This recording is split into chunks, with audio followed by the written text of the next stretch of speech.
Hello, hello, hello. Hope you all are doing well today. Double checking, triple checking the mic. Check 1 2, check 1 2. Check 1 2, check 1 2.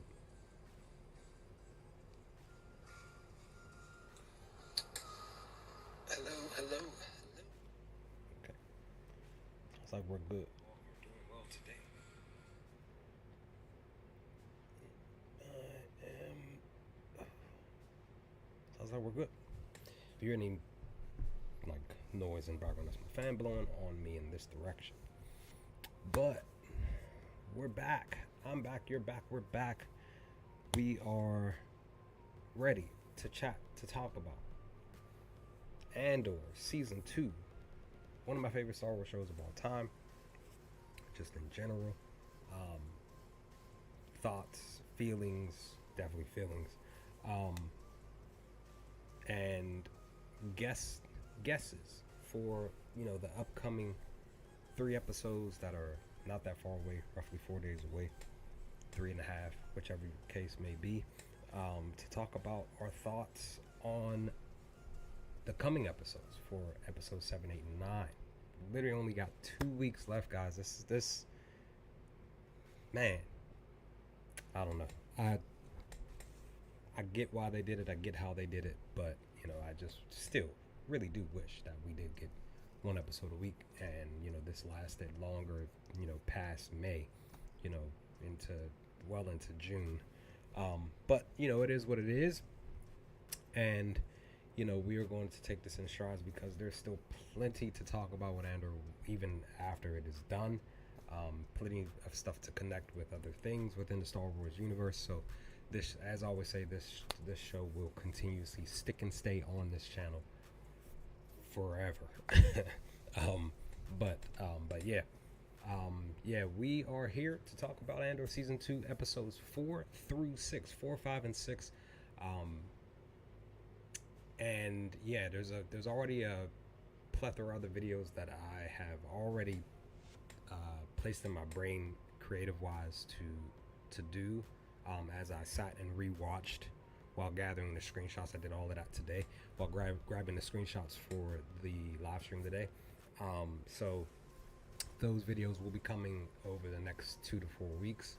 Um, so just be on the lookout for that.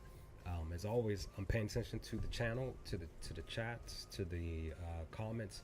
You all are having some great discussions, great thoughts, great feelings, and everything as far as the episodes are concerned.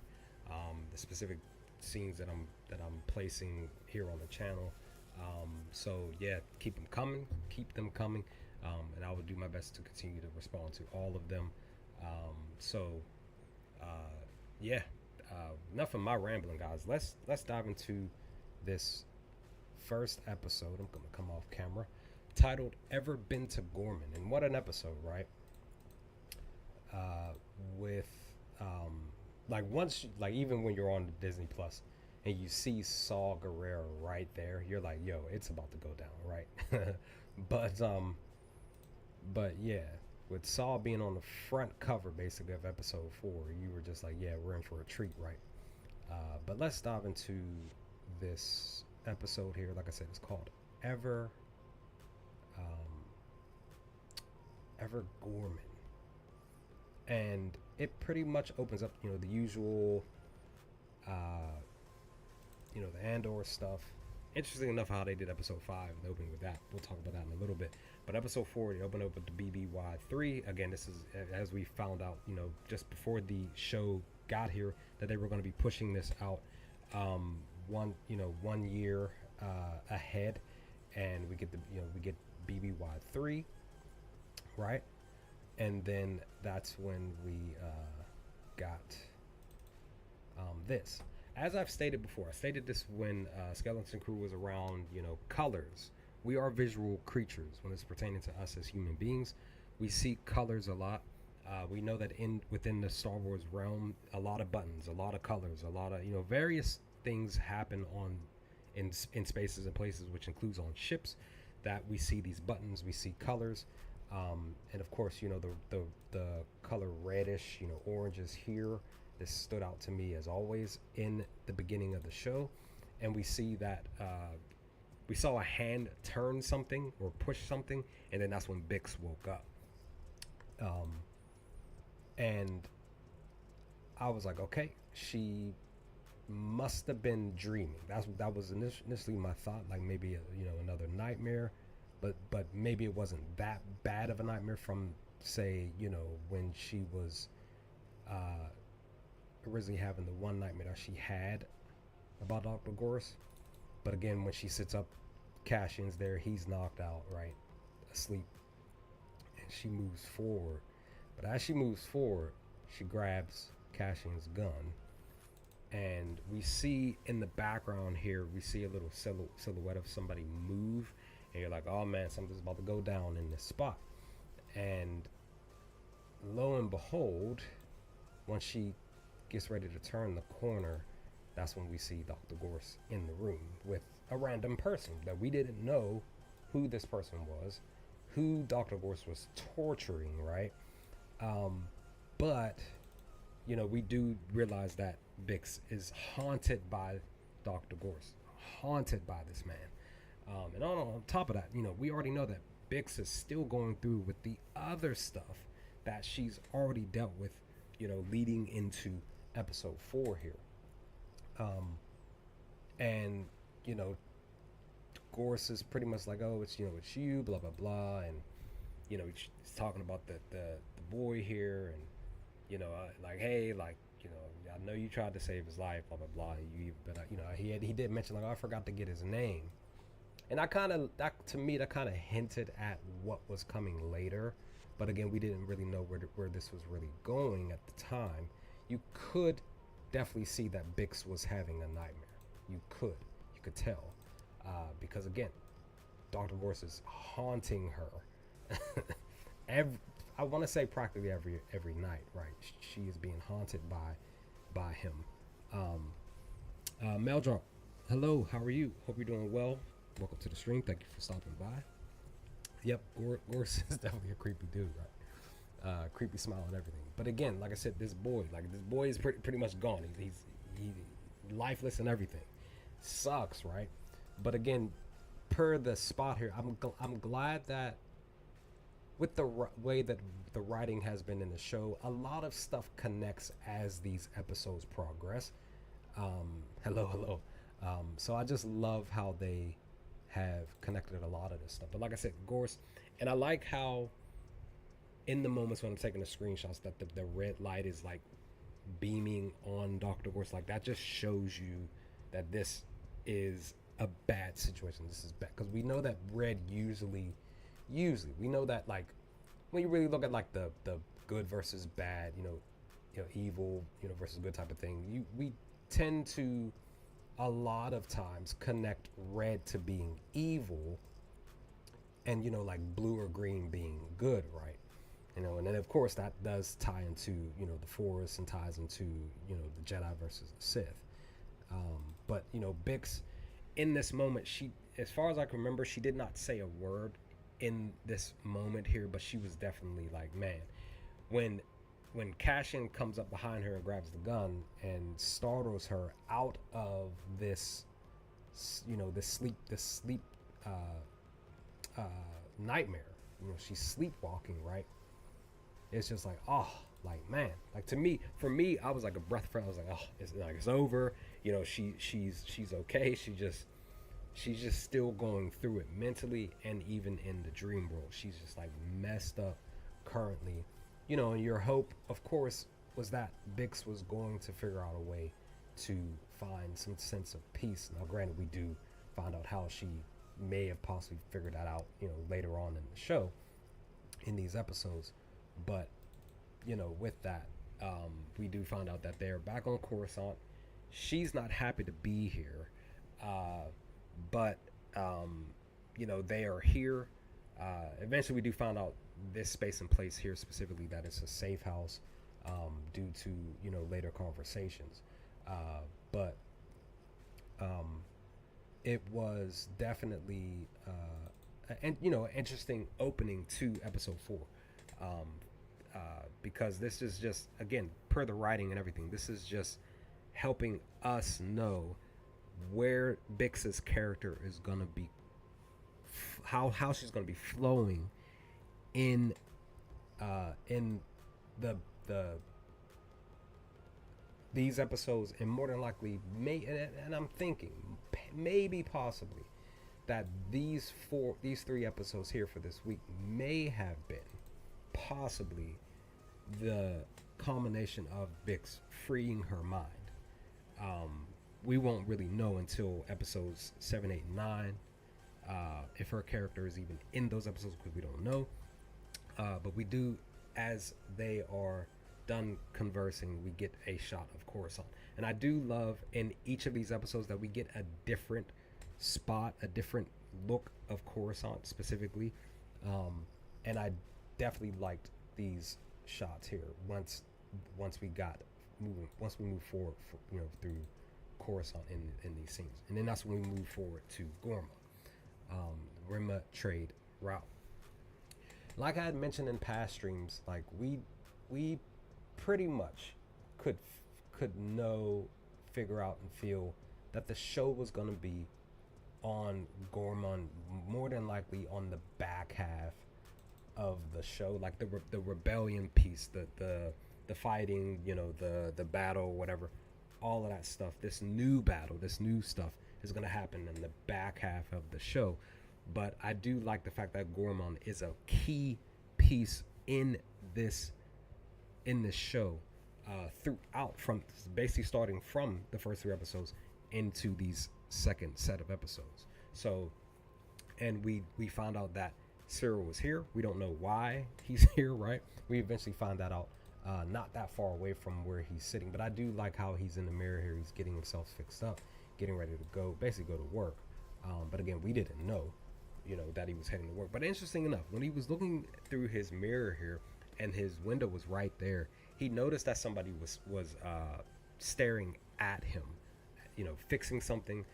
But eventually he looks down, so it kind of let me know that somebody had been watching Cyril in this moment. Somebody had been keeping tabs on him. But he does indeed walk up to the window and closes it at least, and then he just pretty much moves on out of his room.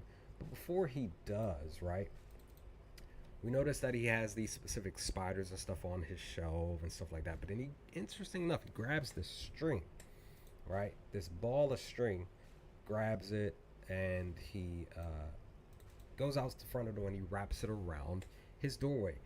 This is actually a smart tactic, because this kind of helps you a little bit. If you say felt like you were being watched, you were being followed, or just be on the safe side of, okay, you would come home and you would double check this wiring here to make sure that it wasn't tampered with. Because if it was, then yes, I would let you know that, hey, somebody got into the house, unless they figure out a way to get into the house from the outside, from the back end, or from the side, or whatever, not just from the front entrance. But this just kind of lets you know that Cyril was definitely he had himself kind of just on edge pretty much every day while he was doing. But again, we did not know what was really going on until as he got into his office to have a specific conversation. But one thing that I do love is the streets, the outlook of the Gorman spaces and places here. As I always state, I love these ships that travel. I love speeder bikes a lot in Star Wars. Speeder bikes are like my favorite vehicles that I love watching the sound of the speeder bikes and stuff. But I definitely liked how the ships moved and flowed through the highways and byways. And we got a little mini speeder bike here while Cyril was walking down the street. And we do get he's approaching the main focal point of Gorman, right? I definitely like the visual and the aesthetics of how the buildings and stuff look. I just love this look here with Gorman and everything like that. I just wonder how long it took them to really put all of this together on the set here. Where are we? And the one thing that I definitely liked is the pigeons. But also too, the one thing that has stood out to me the most in these last 6 episodes, we don't just see them in Coruscant because they are around the Coruscant, but we see a plethora of aliens here in these episodes, in Gorman, in Coruscant, in key spaces and places, back at Luthen's shop. There's a plethora of aliens that show up in this show, and that's gets me excited because it's like, man, like this is this still speaks to the realm and the world of Star Wars. But in the midst of all of that, we do get this one spot here with these people who are technically in their own right a rebellious group, talking about basically strike against the Empire, don't trust the Empire, basically yelling out in their own in their Gorman language, and we'll talk about the key specific faction that Cyril is going to be looking to mix it up with, right? And what they specifically do, because this is something that I found that I haven't even gotten a chance to even watch that specific video on the declassification, right? That Disney released, but it was cool to just see that group out there just like yelling out and stuff like that. But like I said, we see a plethora of aliens here throughout Gorman, and like I said, just throughout the episodes in this week that I just loved, just the look and everything. And like I've stated even in last week's episodes, is that everybody in the show, from the youngest to the oldest, everybody's outfit, the colors and everything was just beautiful to me. It was just everybody just wore their outfits really well, which includes the people who dressed as aliens. It was just really just dope. I just love the look of the characters. And then we see that Cyril arrived at his job. He gets basically checked in by security. The little buzzer there, it glowed green. Again, once again, another color that stands out a lot in these type of shows and stuff, and movies and films, because that lets you know that okay, he's good, he's in.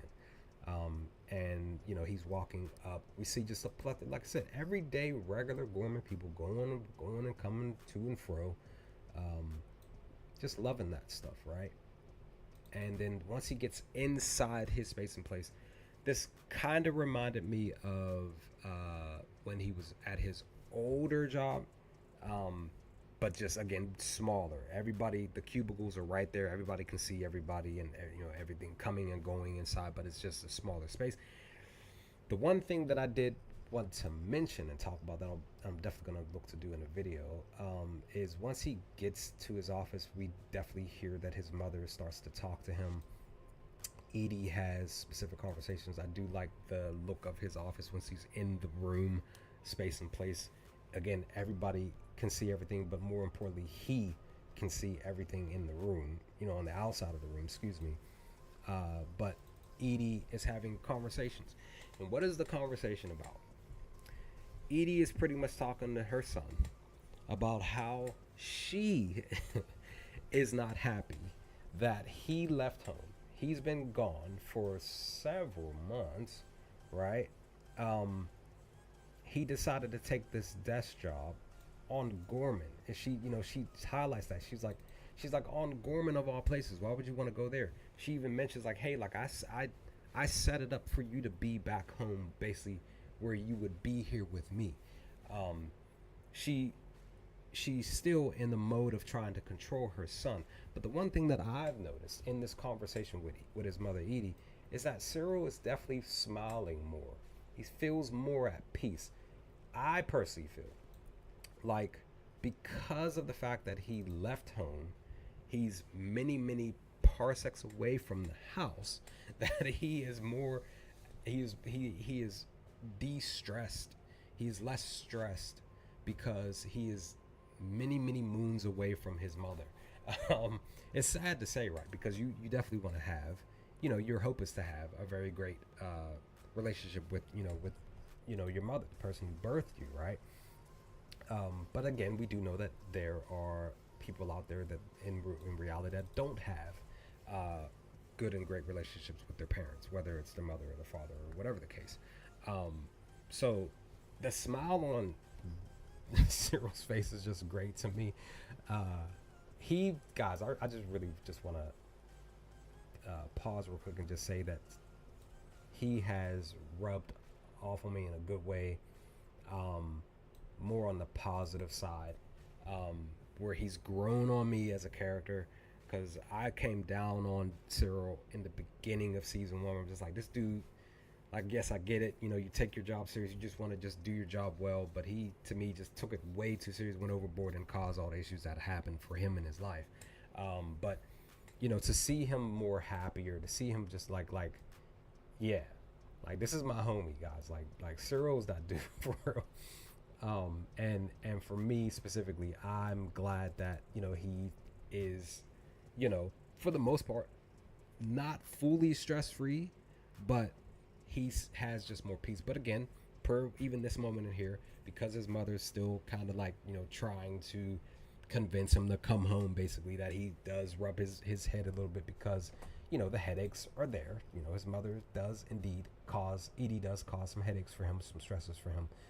But again, I am personally glad that he is away and he's smiling more and he's able to focus more. But I do like the fact that he's just like, yeah, like, Mom, like, I'm doing my job, we're doing this stuff, the spiders and stuff, blah, blah, blah. And, like, hey, like, it's okay. Like, I'll be home, I'm still calling you. I'm still communicating with you. Right. But I just, personally just cracked up at this whole conversation. But in the midst of all of that, we do find out that there's a listening device. Somebody's listening in on this conversation. Who are these specific people listening in to Cyril and his mother's conversation? See a hand turning a dial on a knob, or a knob on a dial. See a young lady here listening in. And I think when I really look at the images here, I think that I think even because we're gonna see it in a little bit here coming up. Um, Clea uh, has the same kind of listening, like earpiece. At least it's all the same. Not like I don't think it's different in any way. But again, like I said, we have these characters. They're listening in, spying in on Cyril's conversation. Again, we don't know who they are and why they're listening into this conversation. Uh, but in the midst of that, like I said, Cyril is just like trying to help his mother understand, like, hey, like I'm fine. Even in the midst of the conversation, she even mentions like, hey, you had the job, you had a woman that was in your life, and you walked away to take this desk job in Gorman. And when she said that, I was like, oh, they're playing up of they were together, him and Dedra were together, they're no longer together. But I did not assume that was the case. I was just like, oh, they're putting that out there, but that may not be true. There might be something else going on, because you kind of figured that there was some stuff that Cyril was doing on the side per the trailer. So I did not sit back and say like, oh, like he's no longer with Dedra type of thing, because we still, I've read some of your comments. We still we're kind of wondering, what Dedra's end game when it's pertaining to Cyril anyway in that relationship. So we kind of figured that out in these episodes. But I did like the fact that he did kind of like cut off the conversation with Edie, with his mother, before she could finish her sentence, when she was saying like same time next week. But in the midst of that, we have a puppet dog here. I want to say this. I want to believe that this was a puppet. I like the fact that they had a puppet here. Again, this looked like a puppet dog here. See somebody walking in, and this guy walks in. He's listening into the conversation a bit more. I think they did record the conversation, because I want to say that they did the playback here. But I saw somebody post this spot, but it was more so. I think I grabbed the image screenshot here, but they're talking about like, hey, like, he they're saying like he's the chosen one, right? This is what I feel like they were when they were discussing this, but they were talking about this in their own language, because they were saying that this was Gore, right? But in the midst of that, I did see that some people were like, oh, because even I picked it up. I was like, yo, like in their speech, it kind of sounds like they're talking in French, but again, they're claiming and calling it Gorman language, right? So from what I heard, the declassification video on YouTube that I still gotta go watch, they did discuss, per these actors, that they are actually French, and they came up with their own dialect when it's pertaining to conversing between each other, with where it did mix. I want to say they did mix a little bit of their French language in, but then they added some other new words in to create something new, like basically how the kids did in season 1, where they allowed the kids to come up with their own language to be able to speak, and only they knew what they were saying to each other. None of the adults knew. That was the one thing that was confirmed in season 1. So I want to believe that this is the same aspect with the adults here. But we do find out that Rylez, Elector Rylez, is the leader of this group, and like I said, they're saying like he's perfect. Cyril's perfect for what they are looking for. Just kind of let y'all know there's a thunderstorm that's possibly heading in my direction. I hear some thundering out there. Hopefully my power stays on. My power went out for about like a day and a half just a few days ago. That was a bit of a scare for me. So hopefully my power stays on. But there is supposed to be a storm coming within the hour and a half, so that's why I wanted to do this live stream, to talk about this stuff as much as I can, in hopes that the stream will stick and stay. I lost my spot here. Where did it go? Okay. Meldrug, you said, if I remember correctly, the Gorman language is based a lot on French and Dutch. Does that mean Gorman is a space Belgian? Maybe. Yeah, like I said, I gotta go and watch that video. I may try to do that tonight, but definitely tomorrow or something like. I have to work this weekend, so I'm trying to like do this stream today, so that then when I come home tomorrow, I can work on the next video for Monday. I have a video coming out tomorrow here on the channel, um, but I want to do a video for Monday and Tuesday before we get the new episodes Tuesday. But I'm glad I'm off on Wednesday, so that I can be able to just dive into the next set of episodes to come on Tuesday. But I did like this spot because I saw somebody post this on social media where you where Alex said, the woman is the mother is terrifying. I was just cracking up on about that spot here. That was just funny to me. But again, they're saying like he's perfect. He's the guy for the job. What they're looking for, what they're hoping to bring on in join their cause, right? But what else was that? What else was they were saying? They were saying,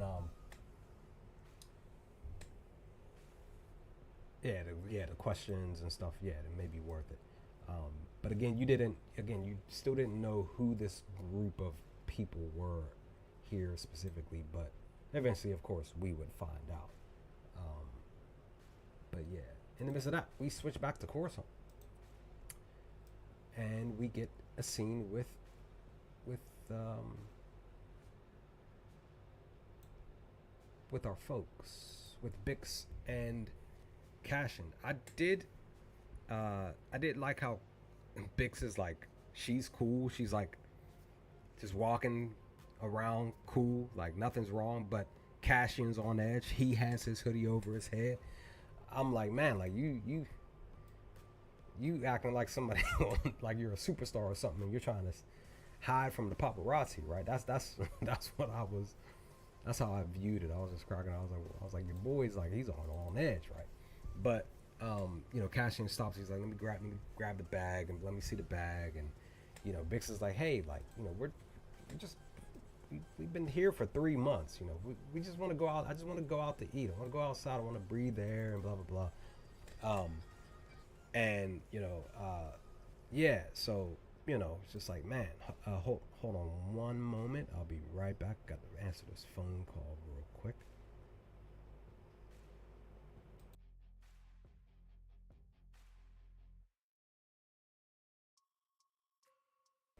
You know what?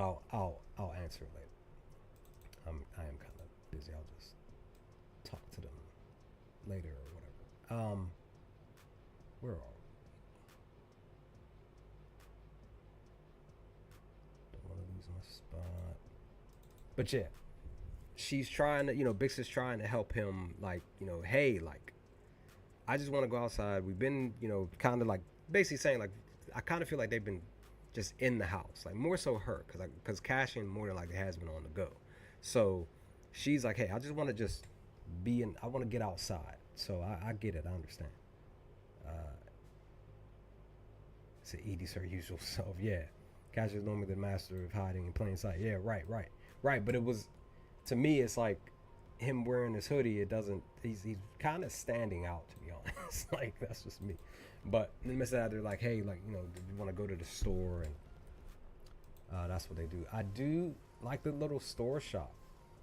One of the main reasons why I like this little store shop, right, is when they first walk into the store, we see the food and stuff here. But where are we? Where did you go? I missed it. Here we go. There's that little, you see on the left corner there. There's a little candy thing. I love that they implemented that here in Star Wars. Where you put your little quarter in, you turn a knob, and the candy falls out. However many are in there.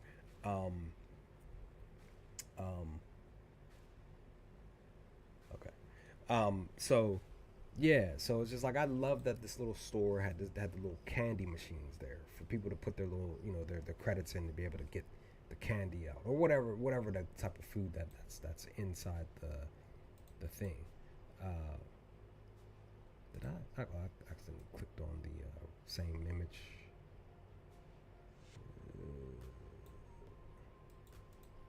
And then he goes in and grabs this.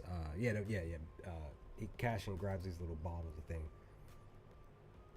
He's a bit off on Coruscant today. Yeah, he is. But again, even in the store, Cashin is like on edge. But Bix is just having a regular conversation. But in the midst of the conversation, the store keeper does uh, talk to Bix about how, hey, I haven't seen you in a while. But they're talking, and Cashin had picked that up. So this kind of lets me know, like, or lets us know that Bix definitely has gotten around some. Probably not that much, but enough to where she doesn't feel, closed in while she's at the safe house and stuff. But she does call Cashin her husband when she mentions the peppers, the hot pepper stuff. I think it's this spot here when she says like, "Hey, like, are those pepper things?" And he's like, "Yeah," and like, my husband likes them, blah blah blah, and he's like, can he handle, can he handle them? And I think Cashin was the one that said like, I'm tough enough or something like that. But I did like this little spot here in this little store. So dude did good as the store owner here in this moment. But in the midst of all of that, we switch back to Cyril. Why do we switch back to Cyril? Simply put, he runs into... Where are we? He ends up walking by and he runs into the spider guy, who is a part of the crew. The one thing that I definitely, because again, I rewatched the episodes. One thing that I want to know, as far as I know, unless somebody who may be watching this later, or even in the chat here, I don't think we ever got his name. I know we got the two young ladies, of course, Ryland's, but I don't think we ever got his name. And he's, we'll talk about him in the course of the hour, in the next hour and a half. But yeah, he runs into the spider guy, but he's like, "Hey, would you like one?" He's like, I don't want any more spiders, blah blah blah. He's like, "But this one's free of charge." And he's like, he's like, "Yeah, you're not a," if I remember correctly, he said something along the lines of like, "You're not like, I know you're not a tourist," and blah blah blah. But this is a different type of spider that, hey, I'm a part of this crew, we want to invite you to this thing. There's some information inside the spider. You just got to just take it home, open it up, and, read the address. And then just stop on by. But this is how kind of like how a lot of the specific people out there in the world kind of get you. I got duped into spending extra funds one time when I was on a trip a couple of years ago. At the same time, I wasn't fully in the right mind at the time. I was a little, had a little bit of grandpa's old cough syrup in my, no, but yeah, this, like I said, this is how they kind of get you. But in the midst of that, we get back to Cashin and Bix. Like I said, I do like how the episodes flow, per each scene, per each character, or characters, should I say. And Bix and Cashin have an interesting conversation. They converse about something very specific. And what is that conversation? It's basically about a specific person that Cashin said needed to be taken out. He had to be taken out. And Bix was basically saying like, I just feel bad. I see his face all the time. In the midst of that, I do like this little cooking thing that Cashin's using. He's putting the food in the mini oven here. And I'm like, man, like, making me want to try what they're eating, right? But in the midst of that, they're having the conversation about that kid, and I believe that that person is the person that Bix had the dream about in the nightmare about the night before. Uh, this is what I'm believing is the case. That this is the conversation that needed to happen. Bix has been thinking about this person all the time, and Cashin's like, hey, like, what's done is done. It needed to happen. Dude was the enemy. Dude was bad. He needed to be taken out. Blah blah blah. But it was an interesting conversation, an interesting argument that they had here. But like I said, I kind of feel like, to be honest, like both were in the right per their argument. To be honest, like Bix, I guess, did not want that kid to get his because he was young, type of thing. She kind of just like cared a little bit, um, but he's just like, hey,. Like, what's done is done. But then we move on to something key to note when I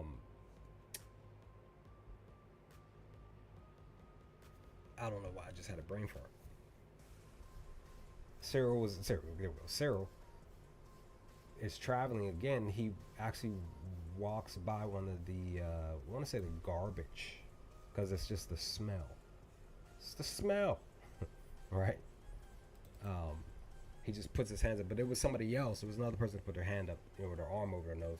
It was just like that. That was a key point because it kind of lets us know what's to come with that card of whatever that's on there.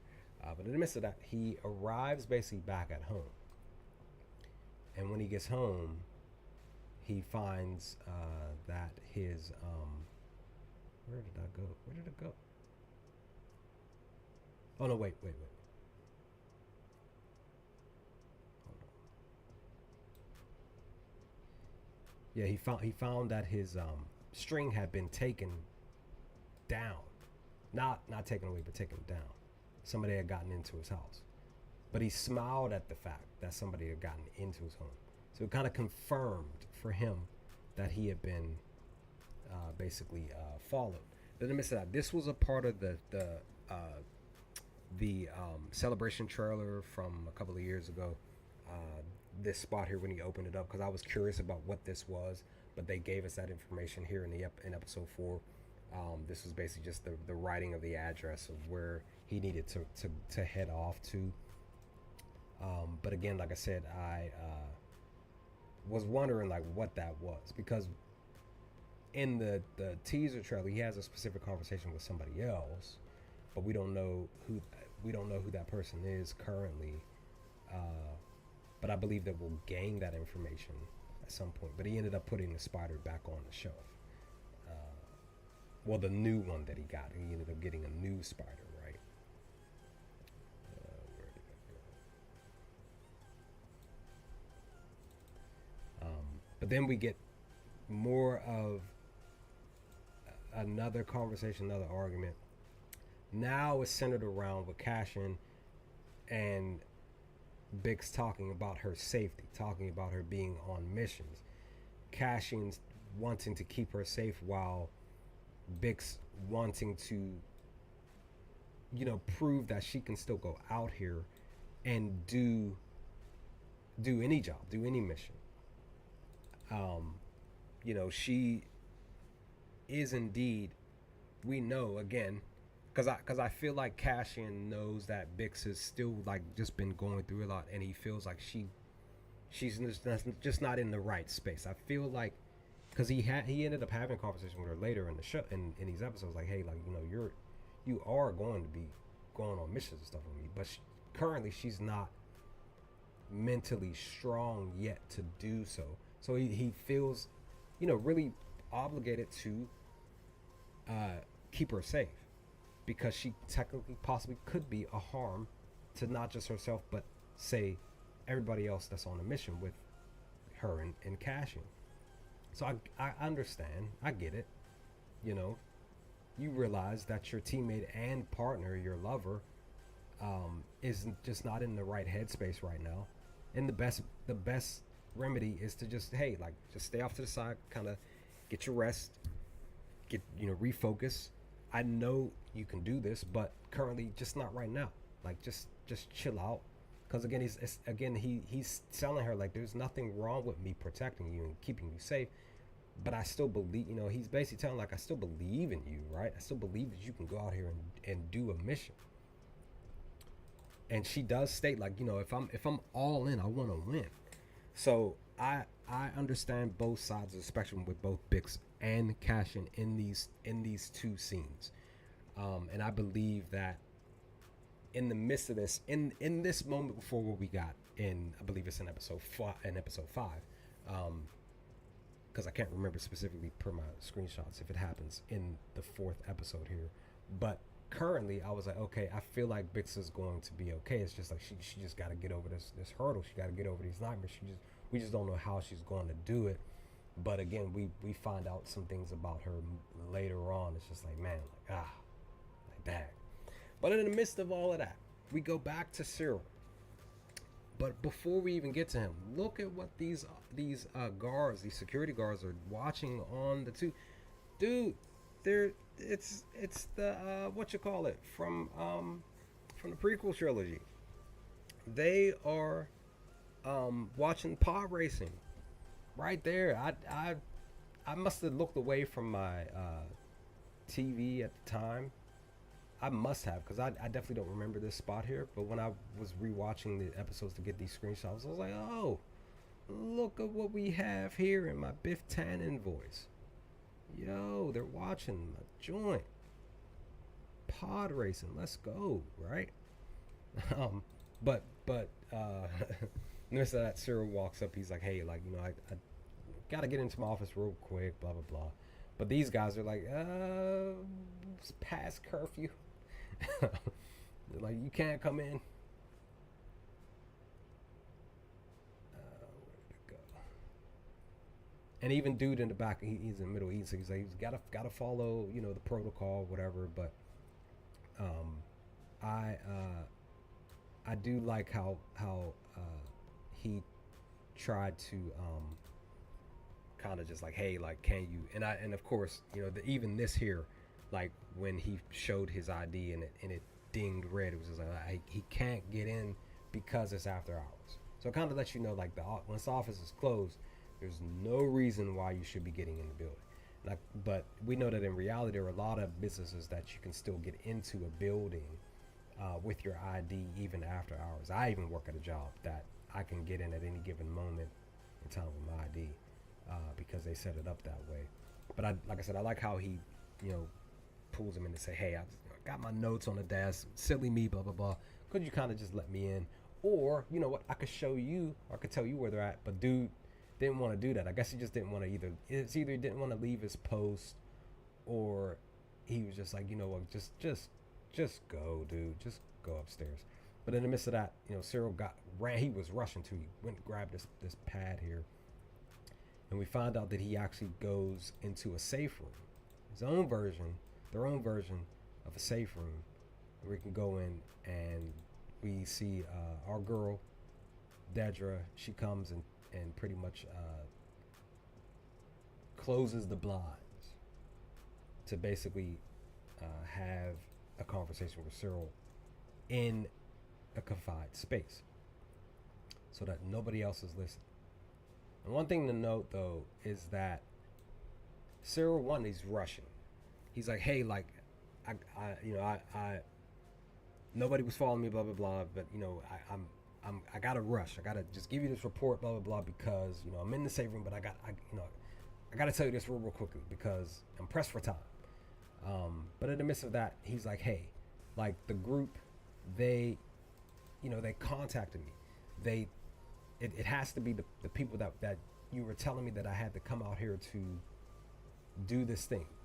This is why I said that Cyril has a fresh coating of energy to him, because one key thing is that he's away from his mother, and then two, he has something really important for him to do, and that is to converse. He gets to work with his lady, to talk to her about this mission. He gets to be out there in the workforce and be able to converse about this stuff. But in the midst of all of that, you know, we do see that Cyril ended up wanting to have a face to face with Partagas, but Dedra did tell him like, hey, like, not just yet. Partagas is going to need much, much more, and that's the truth. And we know the truth is for the youth, because this is just one specific thing. Partagas is, again, like he's even said to Dedra, because Dedra even knows now, like, hey, you don't just bring Partagas as anything. You need some key vetted information. That's what you need. And we end up getting that once they swap over to the ISB. And in this room, spaces, places, people, we see key people. One thing to note that I forgot to mention myself, but somebody reminded me in the comments of the video. Blevin is not in the room. He hasn't been in any of these meetings or anything. So more than likely, Blevin has been either reassigned or he's on just a different task or mission for the Empire. I personally don't believe that Blevin is fully gone, but the one thing to note, like I mentioned in the video, Supervisor Hiet, he has elevated himself. He has moved from being the liaison for Dedra to now a supervisor. He has gained a promotion, so congratulations to him. We have Supervisor I don't know why I'm drawing a blank on my home here. Conversing with Partagas about this specific subject, where we're realizing that Partagas is like, hey, because he's even done it in season 1, like, when things need to get done, they need to get done in a timely manner. We can't be lollygagging around. We can't be just focusing on something and listening in on stuff and taking several days. Partagas is like, look, it needs to be done within 3-4 days. It can't be, 6, 7, 8. He even mentions it, 10 days. Like this is why he's in charge, because he is trying to help his supervisors understand that the Emperor does not and will not accept lackadaisical work in how the Empire is run. Partagas understands that. He truly, truly does. And he brings that back up here in this space and place when he yells out, pick one to Hiet, and everybody else. But in the midst of that, I love Lonnie's, like I mentioned in the video, I love Lonnie's response, because Partagas does mention that, hey, it's been 10 days. We've had 2 supervisors and a plethora of stuff. But Lonnie's like, look, we're arresting too many people. It's become too much for just the little bit of staff that we have, on mission. And Partagas is like, continue, fill me in. And, Lonnie's just like, hey, like, we need to figure out a way to rectify this thing. And Partagas does mention, he says, hey, like, I know of the issue. This lets me know that Partagas keeps his ear to the ground on all of his staff, and he brings it up in the meetings a lot.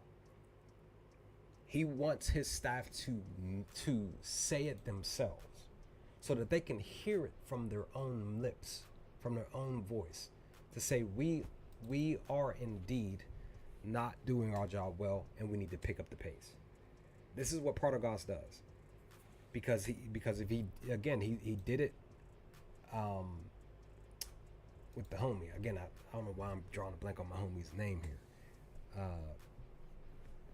But he did it with him. He took his assignment and moved it on to somebody else. He did the same thing with Blevin, moved it on to Dedra.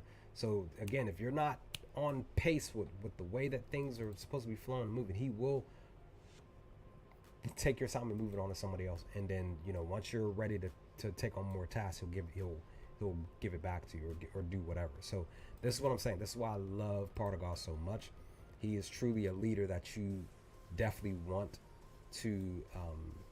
I know many people have mentioned, like, they would love to be under, to be able to have them, have him lead them to be a better worker, a better supervisor, or whatever. So, and that's why Partagas did say in this moment, like, thank you, Lonnie.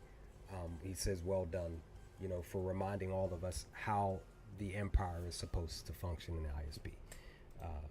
And then we get a conversation between Lonnie and I apologize because this is my homie here and I just can't remember his name.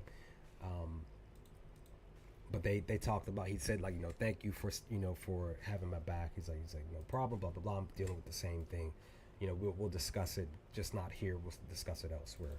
And then we move on, but then we move on to what I feel is like a very focal moment, and that is Dedra and her former liaison, Hit, now supervisor Hit, where she talks about, like, hey, like, you have this task. It's a heavy task, 75.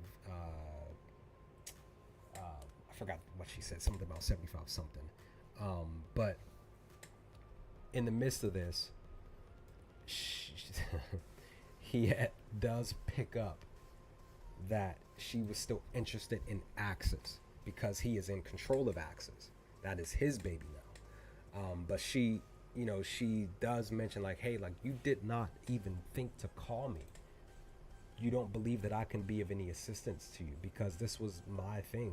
I know keynotes and everything, and you're making the decision to just keep me outside the loop of my former baby that is now yours. But he does say, like, hey, like, look, listen, like, hey, like, this is mine now. You're okay. You have your own thing. But I do like how, in the midst of Hit saying to her, that, because she does mention, like, hey, you can receive all the glory. He, his response was, what do you not believe that I'm doing this job because I'm not like you, basically saying, like, I'm not like you. I don't want glory. I don't want fame. I love the job. And she was taken aback by his response. She even took a step back. I love this look on Dedra's face, her posture and everything. I love this response that she had in this moment to Hiet here. Where she just basically like, well, like, okay, like, all right, cool. Like, okay. All right. Bet. Like, do your thing. But hey, my door is open. You can still stop by whenever you want. And she just walked away, Dedra style, which I love. But in the midst of that, that's when Lonnie and Hit have the conversation. And he's just basically saying to him, like, ever since she got transferred to other stuff, she's been, like, angry about everything. Because again, we do know that she's still frustrated at the fact that she has this Gorman thing, but she still would love to be wanting, looking to want to capture cash in at the end of the day. But I do like this little moment where they talk about how, like, hey, like, you can make it up to me for blah blah blah, and you could just buy me dinner. I like the little moment here. But in the midst of that, we do know, again, Lonnie is the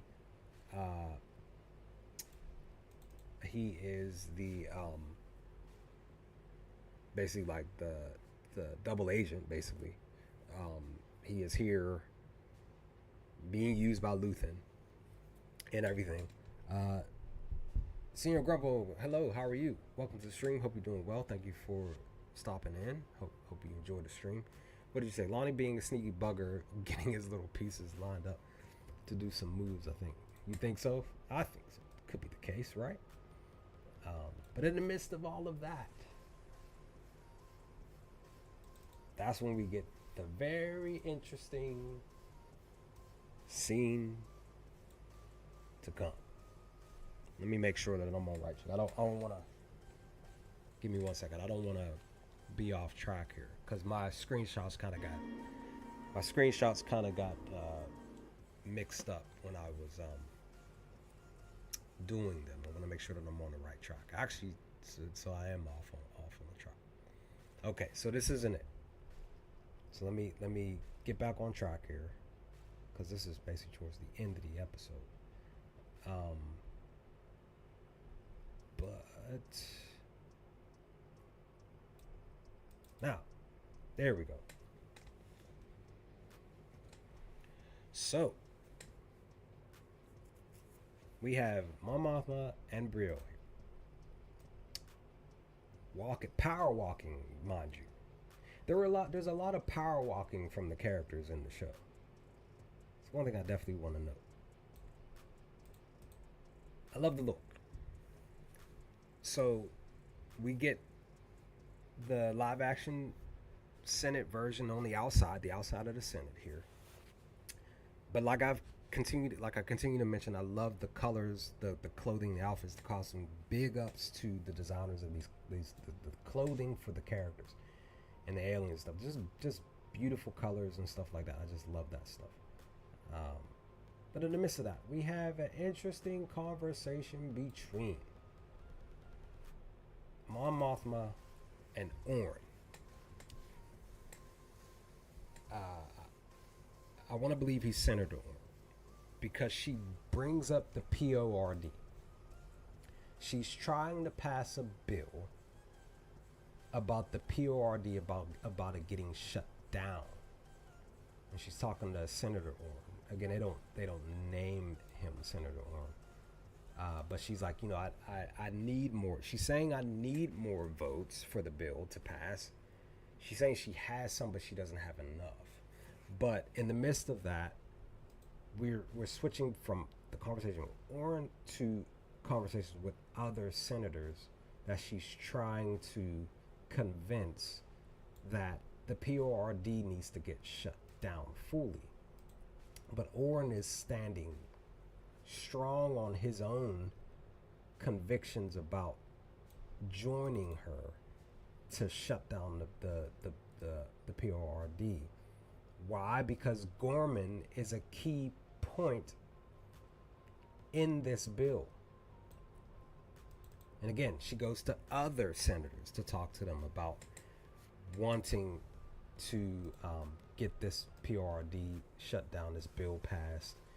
And a lot of them are saying, like, we hear you, Mon, but you are, but the numbers aren't fully adding up for us. She talks to this other senator who he agreed, this senator agreed with her about the key numbers and stuff, but they still stand. And I honestly, just being honest, I feel like some of the senators probably, maybe possibly in the back pocket of the emperor, because the only senator that actually sounded like they would be fully with it is Senator Warren in this whole entire section of spot when it's pertaining to the senators that she's conversing with about the PRRD and getting this bill passed.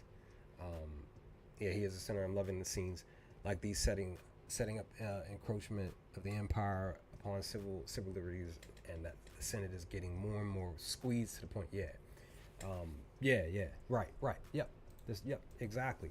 But that's why I'm saying, like, I feel like, all of these other senators, but outside of Senator Orrin, are the ones that are under the thumb of the emperor. But at the same time, I also like in this scene, I like the look of the scene, right? It kind of reminds me of, I want to say, that was the living room of Mon Mothma's house, because it has the same setting with the couches here in a circle. There's a lot of circles in the show if you're really paying attention. But in the midst of that, I do like how when people are having key conversations, when they're conversing in a specific way, a lot of times people stand up a lot. They exert a lot of energy because they want people to really feel. Because sometimes sitting down is not enough of how you express yourself. A lot of times you have to stand up to really help people understand where you're coming from. And I definitely felt like Mon Mothma in this moment, she had to stand up, move around to kind of help gain Orin's full on attention, because that's a lot. That's a lot of times you don't recognize that you do this a lot, and a lot of people do this. But when things kind of like die down in the conversation, that's when she sits back down. Because when she was standing up, she raised her voice. So you this lets you know when she sits back down, her voice gets silent a little bit more. Like how it was more of a comfortable conversation to have with Senator Orin here. But in the midst of that, Orin was still reluctant. He still, was just like, look, like Gorman, like why is Gorman? I don't like it. I can't do it because there's something about Gorman. There's a reason why. But in the midst of all of that, that's when Mon Mothma does state the one line from the celebration trailer, and that was, if we don't stand together, we will be crushed. And then that's when she mentions to Senator Orin, like, hey, like, I have a lot of votes. And his response basically to her was, that's not what I heard. And I think that's another reason why he said he could not be a part of this shutting down of the PORD bill. So there's that conversation. And then we go back to the homie Lonnie. We go back to what we knew was getting ready to happen. Because I knew what was getting ready to come up in this moment. What was that? That was him and Luthen. And the one thing that stands out, if you're really paying attention to the scenes, if you're really paying attention to basically the dress code for the scenes, Lonnie is once again wearing the same outfit that he wore traveling to see Luthen in season 1. And I love how when the elevator got stopped in the midst of it running, Lonnie immediately grabbed his gun in desperation. But again, if you're really paying attention to the moment here, Luthen, when he approaches the elevator, he too is wearing the same outfit that he wore when he met up with Lonnie in season 1.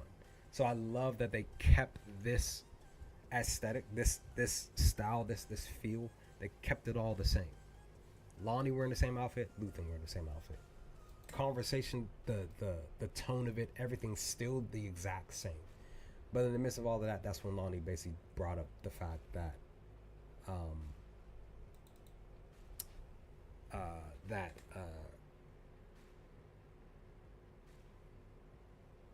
Dedra is no longer attached to Axis, but she is now a focal point for Gorman. And the one thing, because I'm going to be doing a video on it, but the one thing to note, if you weren't paying attention to this one little saying in episodes 4, 5, and 6, this is the first moment that it's said, if I remember. Could be the first moment, might be the second. But when Luthen finds out about Dedra being a part of Gorman, and her being like headstrong on Gorman, Luthen responds with saying the word propaganda. So yeah, it's the second time. So Dedra brought up the word propaganda in episode 1. Luthen says propaganda in episode 4. So I'm going to guess and believe that in episode 7 of this Tuesday, the word propaganda will probably more than likely be brought up again. There's something else that has happened in the last episodes for episodes 1 through 3 that has once again happened per these episodes for episodes 4 through 6. So episode 3 and episode 6, something major happens. So again, like I said, episode 1, Dedra mentions the word propaganda, and in this moment, Luthen says the word propaganda as well. In this moment, in the first episode of the new episode, I'm gonna believe it in episode 7. That's the first episode for the next set of 3 episodes that I'm gonna guess and believe that the word propaganda is being brought back up for a third straight week. But in the midst of that, Luthen is a little bit frustrated. He's just like trying to figure out what's going on. But again, Lonnie only has this key information. He doesn't have anything else. So this is all that he could bring to Luthen when it's pertaining to this conversation. So I kind of get both sides. It's like, hey, like I this is it, and I get Luthen. He's like, oh, like I need more stuff, but it just sucks that you can't give me any more. So yeah, he's just like, well, you just gotta stick and stay and keep doing what you're doing and hope for the best. But in the midst of all that, guess what we get here? We get the Gorman folk in basically what I believe is like a town hall meeting. Key specific people talking about something specific. Let me see. So this is Sunil Bakani. He is, what did he say he was? I think I grabbed the screenshot of who he was.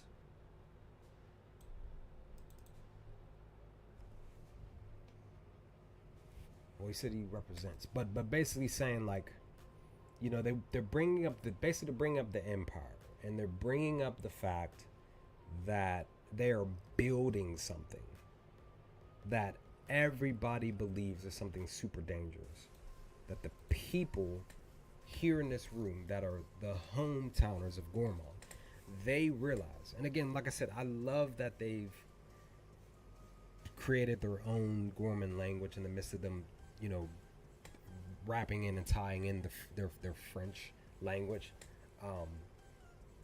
I do love the feel of this room, because we know that stuff like this happens every single day in these meetings, where people get up there and they say, you know, speaking from their own heart on the feel, on their, you know, the issues of the week, the month, the year, or the years, or whatever. But in the midst of all of that, they're talking about the empire, talking about that thing being built. But we do get, because I don't want to forget this, we do get Cyril coming here. He gets a slow motion entrance. I want to definitely not mention that. I definitely want to mention that he gets a slow motion entrance here. This is cool with me. I love slow motion entrances. Excuse me.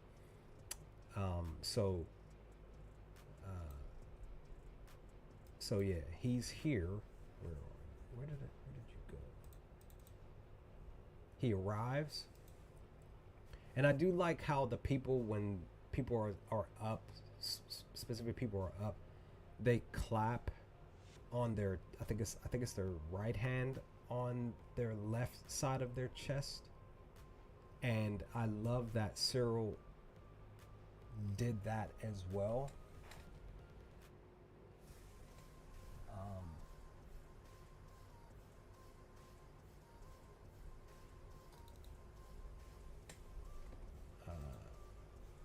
There goes what's her face? That's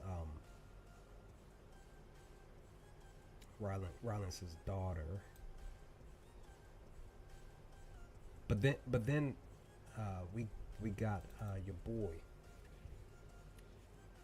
I think his name was Celine. I think, if I remember correctly. He gets up. He speaks. But he was more outspoken. I felt like he was even more outspoken than everybody else in the room. But he riled up the room like a lot when he was speaking. In the midst of all of that, Rylock was basically trying to get him to calm down and, you said what you said, kind of, let somebody else speak.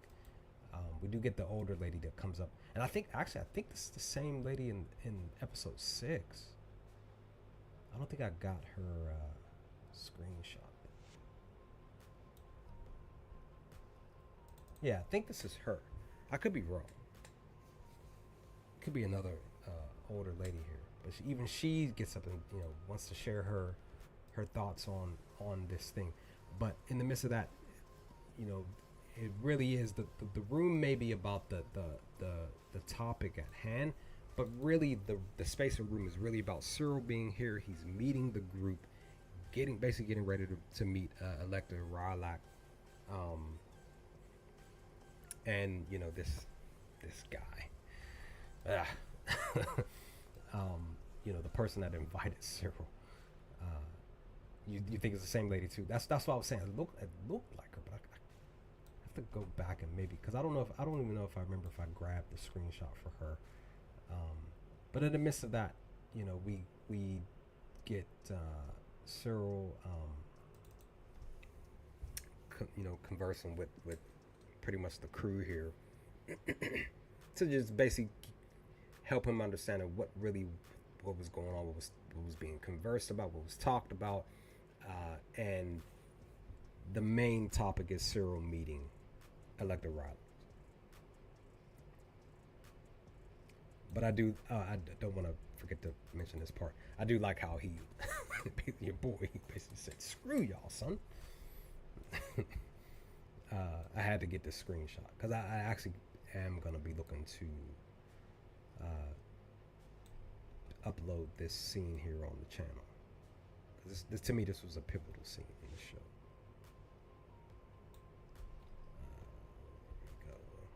But in the midst of all that, we basically get the conversation between Cyril and the group and Electa Rylock, and basically them talking about like, hey, like, you are somebody that we believe that you can join our cause. We kind of feel like that you can kind of get in spaces and places that we probably can't. I believe too, because they realize that he's an outsider. That's the other thing. The other reason why I believe they approached him specifically, because he's not from Gorman. He's not somebody that the Empire, like, recognizes as like a Gorman threat, or even just a threat in general, which is why he was placed here, right? But I just personally felt like because they had this conversation, they're just like, look, like they're saying this to him, but in their back of their mind, they're like, yo, like, you are somebody that you can get into spaces and places and rooms and stuff that we just wouldn't be able to get into, because we are, we are basically the regular town folk of this space. And like, we've been here for years or whatever, decades even. So, but I do like how when they're saying goodbye, they do the same thing. How I was talking about, they pat their chest, but they take their right hand and they tap their chest and basically say the line of basically saying, "Till then." I can't remember specifically what it was that they said, the verbalization, but it was a little cool little thing that I thought was a little neat. But with that, Cassian wakes up, and Bix is awake. Bix is looking outside of the window.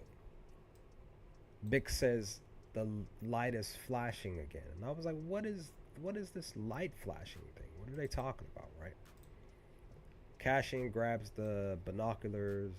He looks outside. We get the viewpoint of the binoculars. Here we go. Viewpoint of the binoculars. And we see the little middle building there out in the open is the blue light flashing, and you're like, what could that be, and why? Bix did mention, like, he's back. That's what she was saying, like, he's back. And then we find out that, oh, it's the homie, even though he don't know me, Luthen. He brings up Elector Riley. It's like, hey, I want you to find out some information about your boy. I need you to go out there in the field, blah, blah, blah. But he also mentions bringing Bix with him, but he was like, oh, I'll think about it. He's like, nah, like, I don't want my baby out there in the field right now. She ain't right. She ain't good right now. She's no good to the mission, to any mission. I need you to just kind of just like chill out. But I'll do this job for you. But I don't know about my baby Bix being out there. But of course, Luthen, he has the gift of gab. That's the one thing that we know about Luthen, is he has the gift of gab. He can talk. Again, he did it with Saul. If he could do it with Saul, he could do it with anybody. Convince even Saul Guerrero to agree to do something. Luthen, the gift of gabber, the chameleon, as I like to call him, per my video here on the channel. If you haven't checked it out, go check it out. Luthen knows how to really help you get out of your own head to be able to do what he is, looking for you to do. And yeah, he definitely convinces Cassian that this needs to happen, but in the midst of all of that,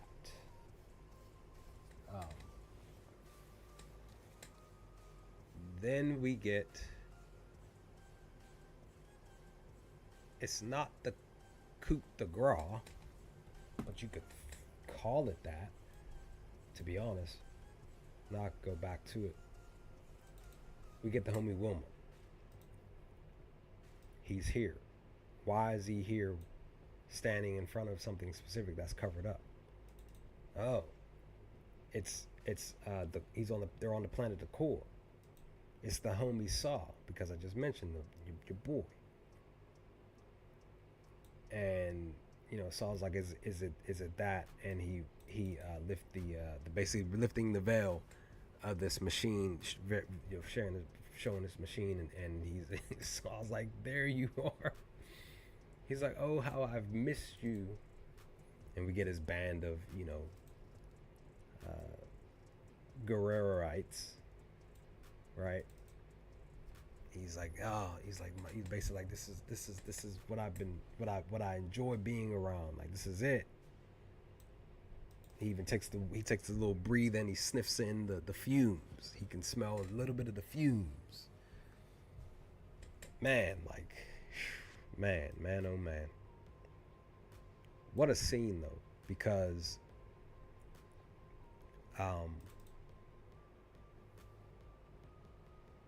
Ricky Ticky, what'd you say? Rickety cricket face.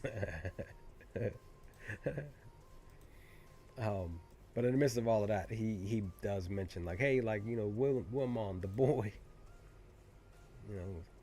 but Wilmon's like, hey, like, I know what I'm doing, because Saul's trying to figure out who taught him the variations, who taught him how to turn knobs on a dial to make sure that it goes in the right direction. But Wilmon wouldn't give up, his source. Wilmon's like, look, like, that's none of your business, bro. Keeping it to myself. I got this. But I do like how Saul's like, hey, like, but if you get this whiff, maybe you breathed it in a little too deeply.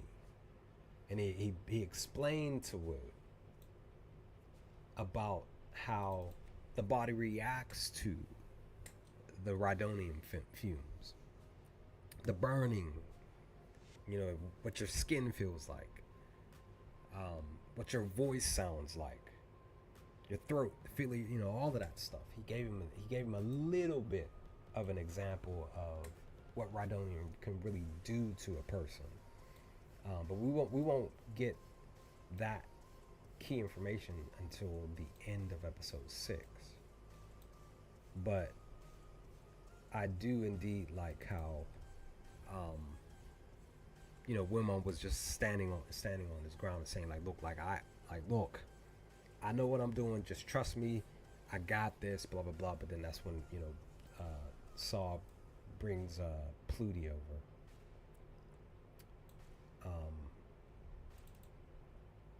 To basically tell him like, hey, like you're gonna teach him whatever. We're gonna make it happen and make it do what it do. So oh shoot. So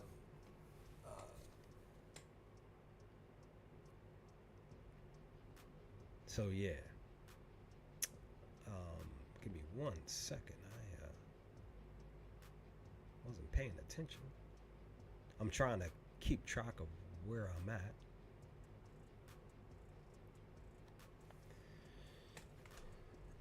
Okay. And then we get an interesting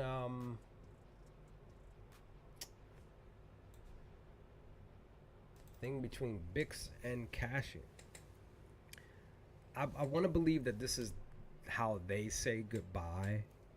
This is what I want to believe. Because I want to say that this is something that they've done in the past. And it's just, skin to skin. It's them just remembering the feel and the warmth of, their lover. And I actually like this moment. They, as far as I remember in this spot here, they don't kiss or anything, but they at least just get the touch. And there is something. There truly is something beautiful about the warmth of a touch of another human life. Me, I'm single, but I do sometimes miss the warmth and touch of a beautiful woman. But again, like I said, I love that little spot between them two. But in the midst of that, I do like how Cashin, he's riding the elevator. I think he's just like man, I'm leaving her behind, and I would rather her be with me, because they both genuinely do love each other. But he just moves on. But in the midst of that, that's when we get this moment. Bix picking up this thing. And you're like, whoa, what is that? Right? What did she just pick up?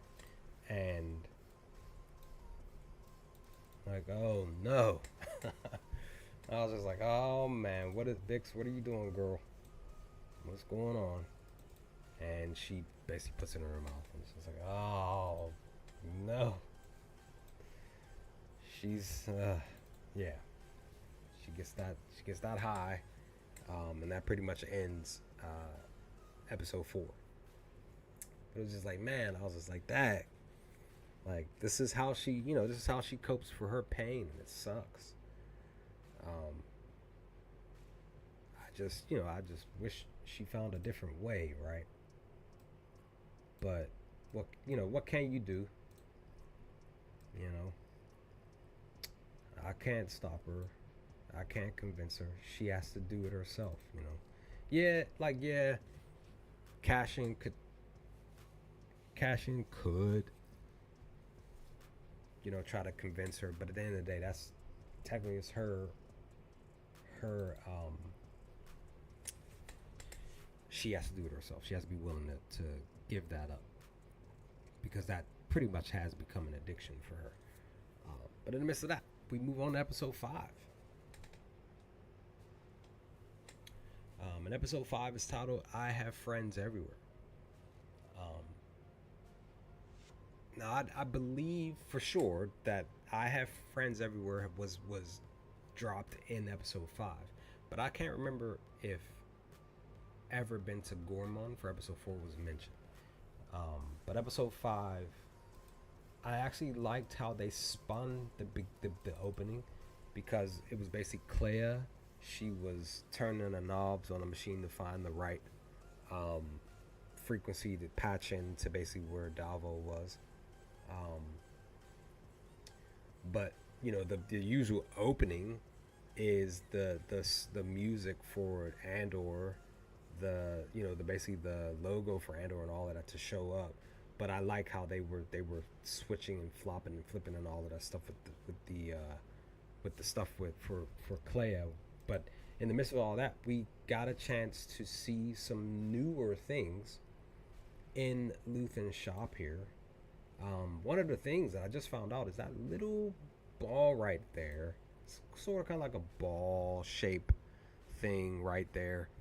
I just found this out today that that is an actual Roman dodachiny or something like that. I can't remember. It's literally a Roman thing um, that uh, people don't really know what it really does, but it's just something that stood out. Once I found out, I was like, oh, okay. But we see some newer items in the shop that they added. Um, but in the midst of that, as always, I love this little thing that Clea and Luthen uses. But she's listening in while eating her food. She's turning the dials, trying to find and listening on Scaldon's conversation per their listening device, their bug. I want to believe I called it her uh, not strawberry shortcake. What is it called? I forgot what it was, because it had just had the color. The food that she bit into, it reminded me of a specific food that I used to eat as a kid. But in the midst of that, Luthen had arrived in the room, and they're basically conversing about the topic at hand. And then she ends up closing the thing. And then we get something interesting about Cashin when he arrives at the spot here. Uh, it looked like it was closed down, but it wasn't. He could tell that somebody was there. Some action was going on in the background if you were really paying attention, but you could tell from the lady, she was like kind of rushing to get her clothing back on. But this is pretty much where he would get, I guess, like tickets to travel, and he mentions Gorman. Um, she asked, like, why are you mentioning Gorman? And he's like, well, I got, that's when Cashin mentions, I have, well, she mentions, do you have friends? And he was like, I have friends everywhere. I think she said his name is Bourne. I think not, no relation to Jason Bourne. I think that was this dude's name here, but I can't remember. I didn't have the closed caption on, like, at all. Like, I hardly ever have the closed captions on when I'm watching anything, for real. I just kind of like guess. But he gained information. Again, like I said, like I mentioned, there's aliens here. There's a lot of aliens in the show, and I'm loving the aliens. Right? Be honest, just being honest for myself. Um, but Cashin gets that earpiece, and he hears his new mission. Kind of reminded me of Mission Impossible. He listening to the ear device. He gains his mission, new name, giving him Varian Sky, where he works. I think they had mentioned something about a family or whatever. I could be wrong, but I did like this spot. It kind of reminded me of Mission Impossible. Like, he was just gaining that information. He was in his own Ethan Hunt mode. But then we go back to Edie and Cyril here, because they're conversing. Because he tells her, like, I'm coming home in a couple of days. She's excited that he's coming home. I do like the fact that Edie changed her clothing, because we've been so used to Edie wearing a specific color.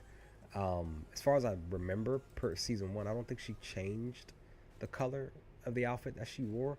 This is something different. Let me go back to the image. She was wearing a bluish, like a light bluish color here. I don't remember her wearing a different color. So this was cool. I like this little spider. Um, but we get Rylak's daughter. Um, Not Annette. It starts with an E. Lost my train of thought on her name. But she's listening. And pretty much they're listening and just keeping track on what he's saying. But in the midst of all of that, we get the ISB showing up. There's a reason why they're here. Why are they showing up to Cyril's job? He even like cuts her off quick. He's like, "Mom, I gotta go. I'll talk to you later." Um, but we find out that hold on, where I lost it. Where did I go?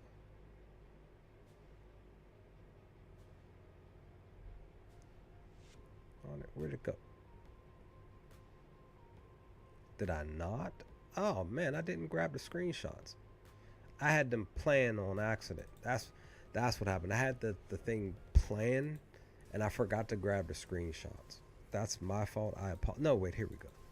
There we go. Yeah. So this dude's talking. I forgot he did mention his name, but he was like, "Yeah, I'm from the ISB. Blah blah blah. We're here. We got to check this space in place because there's a listening device. We've heard that there's a listening device. We gotta scrub for it. Blah blah blah. And you all gotta get basically everybody gotta get interrogated. Basically, that's what he was telling them. But we did get the one young lady here. She did notify the crew, um, because the what you call it, the alarm that they had set up went off, and you know she's like, shut it down, stop it, shut it down, and that's when your boy does. And I don't think again, just like the other guy, I don't think they gave him. I don't think we got a name for him either. We have Drina, we have the daughter, we have Rylance, but I don't think we got the name for the other two characters here. I don't remember, which I found interesting that we didn't get their names. Let's see, but yeah, they're here. Get the go through their stuff, get the listening device, break everything in the office, basically. But in the midst of all of that, Claire's listening in on Scalding. She's hearing the conversation in this room. We see where the listening device is, and we find out that one of the artifacts in the room is a forgery. And I think it's this one right here. I could be wrong, but I think it's this one right here. That's a forgery that the lady was talking about, and that's basically when Scalding was basically saying we gotta go through all of this stuff. Excuse me, we gotta go through all of this stuff after the party, basically. And that's when Clay is like, darn it, the heck, this is bad. We need to, yeah, we need to go in there and get it out. Let's see.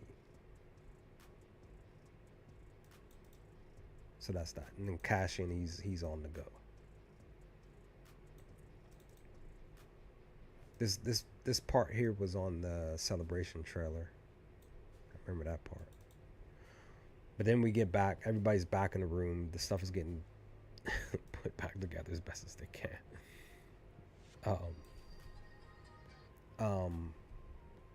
Sorry, that was my phone. I'm trying to call it. But I like Cyril's response here. I like how he played it off really well. He was really upset, acting like it at least. And he's basically like, yeah, like everybody's on a 2-hour blah blah blah, and you're gonna be getting interrogated, and this, that, and the third, and you know, there's a listening device in my office. This is upsetting. He even booted one of the things, and like I said, he played it off like really well. To be honest, just being honest, I enjoyed this spot here. But yeah, like I said, the crew pretty much they're like, yeah, this is it. He's the one. They gained his. Interesting enough, they were able to get. That's the thing with the way that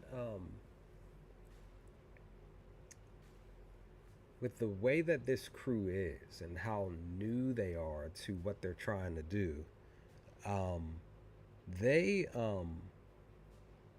they were able to gain this information that was classified information. That's that more interesting thing.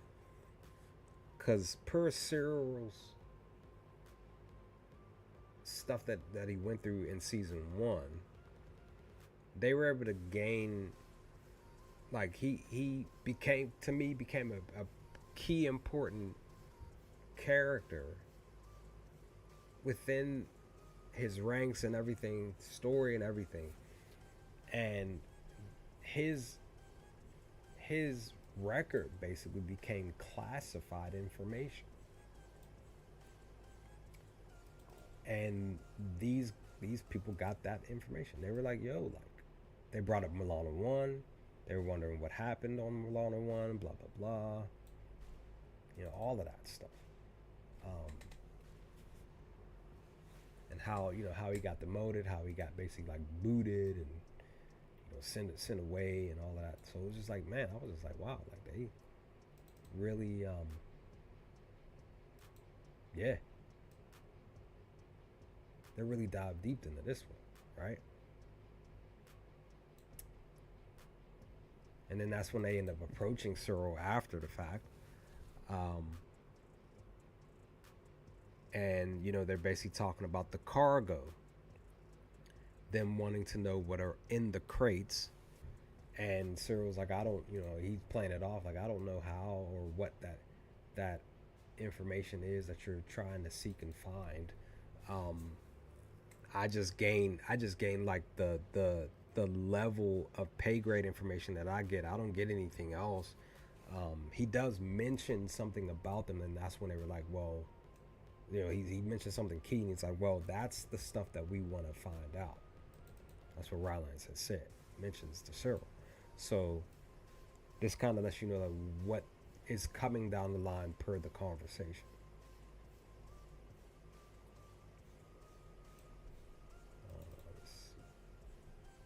And like I had mentioned, pretty much in episode 4, is that per each episode they're giving us a new look of Coruscant, a different outlook on it.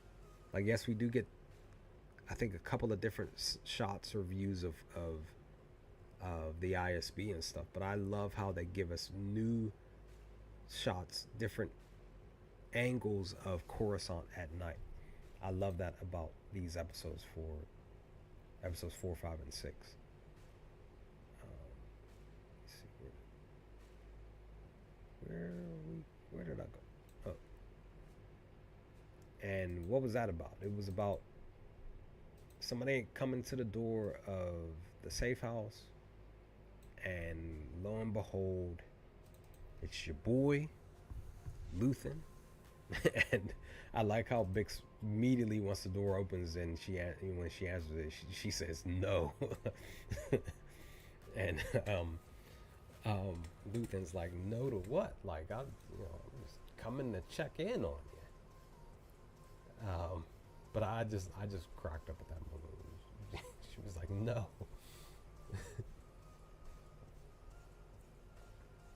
But he's just like, yeah, like I'm here. Like he mentions the safe house. He mentions he had been here specifically in this space place a couple of times.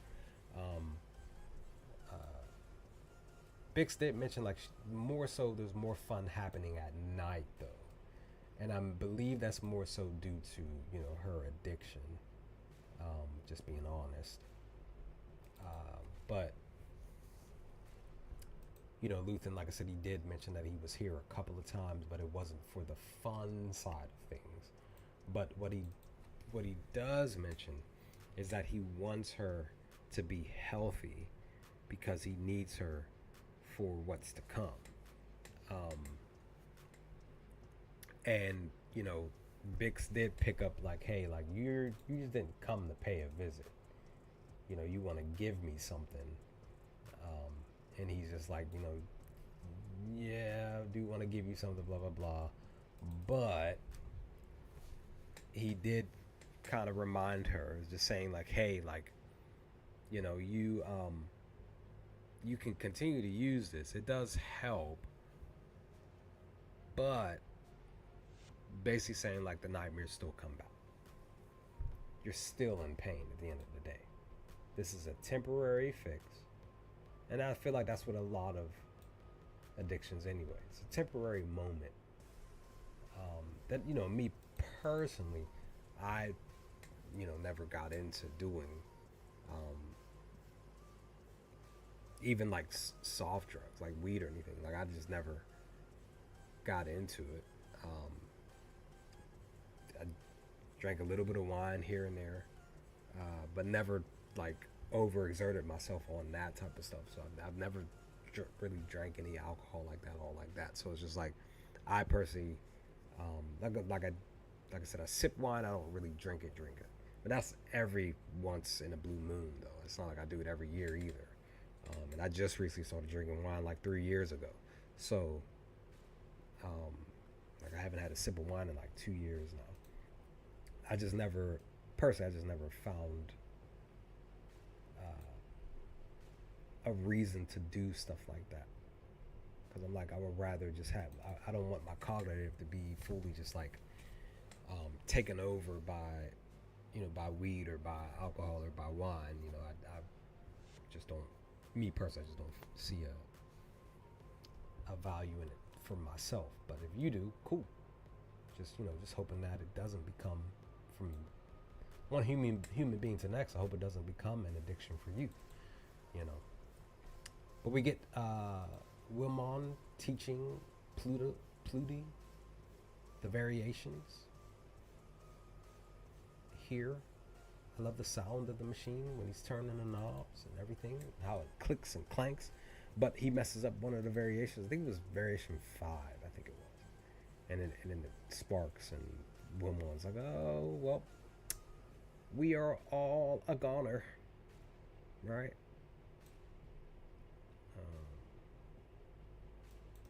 But then you kind of figure that Pluty was up to something, because he was asking some interesting. Well, he wasn't. It wasn't like full on stuff, but he was just like, where did you learn this stuff? And I like how Wilmon is really like guarding himself in a lot of these moments. Hey, I'm just here to do. We don't need to get personal, and I don't need to share anything other than the key information I need to talk to you about. So I like how Wilmon just kind of just like was just like, nah, I'm just teaching you. That's it. His responses to Saul was the same. Like, I'm just here to do this, and then I'm out. Like, you don't need to know anything else about me. So, and then we also go back to the homie Cyril. He's watching the screen here, flowing and everything so fast. Definitely seeming a little frustrated, or at least playing like he's frustrated, right? Per what had just happened. Young lady in here talking to him about some stuff, but he's like frustrated. He's like responding in a frustrated way. But he's just like, just get stuff done and blah blah blah. But in the midst of that, when she leaves, he grabs one of these things and he puts one of them in his pocket. So it was real smart of him to do, real quick, real smooth. Like, that's the homie right there for that, right? Did it real quick. And then that's when he runs into dude here with the spiders. And he gave dude the thing that he put in his pocket. So real quick, trying to make sure that nobody saw, which is good, right? But it's still, to me, it's still kind of out in the open, though. Just being honest, I just personally felt like it was too out in the open for this little exchange to happen. They could have did it a little bit better. Like maybe just him, just kind of just like walking by, and he just hands it to him as he's walking by, and he just keeps walking. They both walk in separate directions. That would have been a little bit more smoother. This one was just like right out in the open. Um, that's just my honest opinion on this spot here. But then we get Clea and the woman here from the Darvel Scaldin. She shows up to talk about the figure.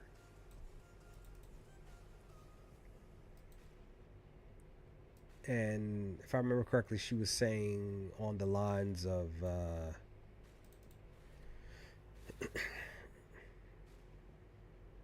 if I remember, she was saying something like she did bring Luthen up, but it was something on the lines of like we could take on this extra one, but it's just best that I can't remember. Um, but that was pretty much that scene.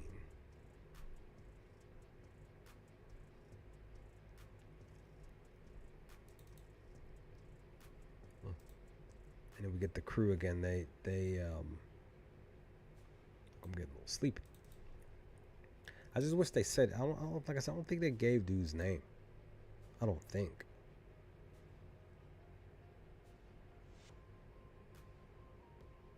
Hold on. But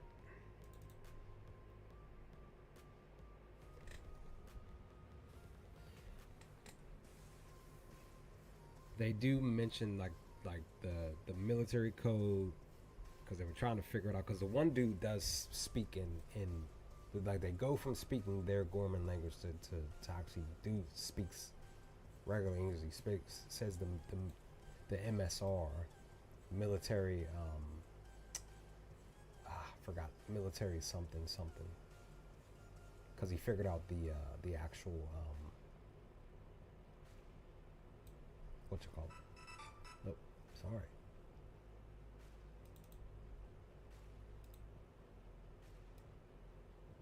But again, they're still.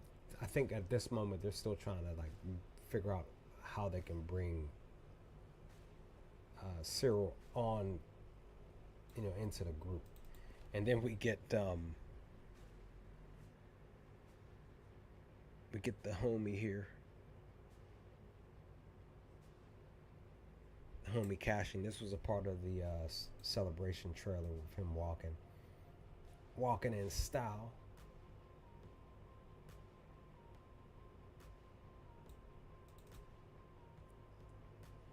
And more alien.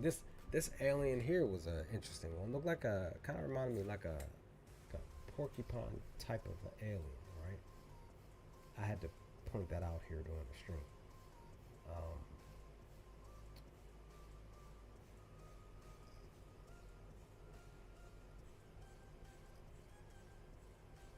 but he's basically arriving at his room, and the guy, the bellboy here, he brought him in, and I love Cassian's spot here where he basically is trying to gain some information on the Gorman tragedy.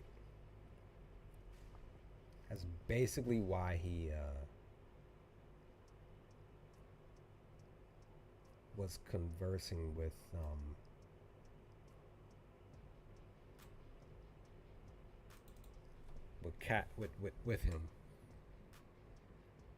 because he's like,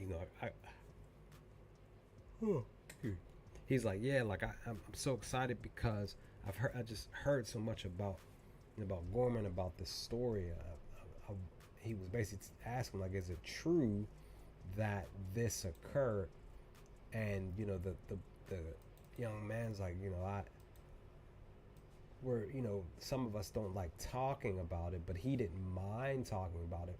Why he didn't mind talking about it is because he was mainly affected by it, because he was there in the moment. He remembers everything that happened with Tarkin and his ship,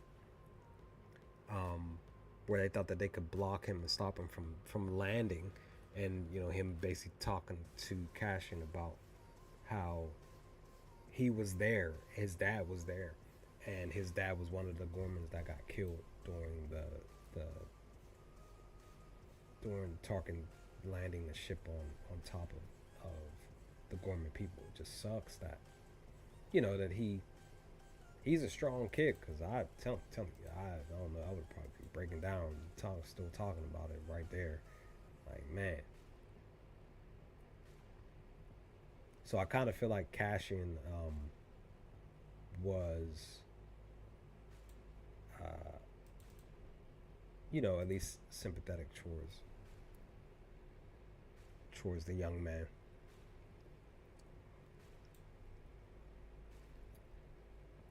And then we get one of the favorite moments in the show, right? Because Cyril has arrived somewhere else. He's smiling from ear to ear. Why is Cyril smiling from ear to ear, you may ask?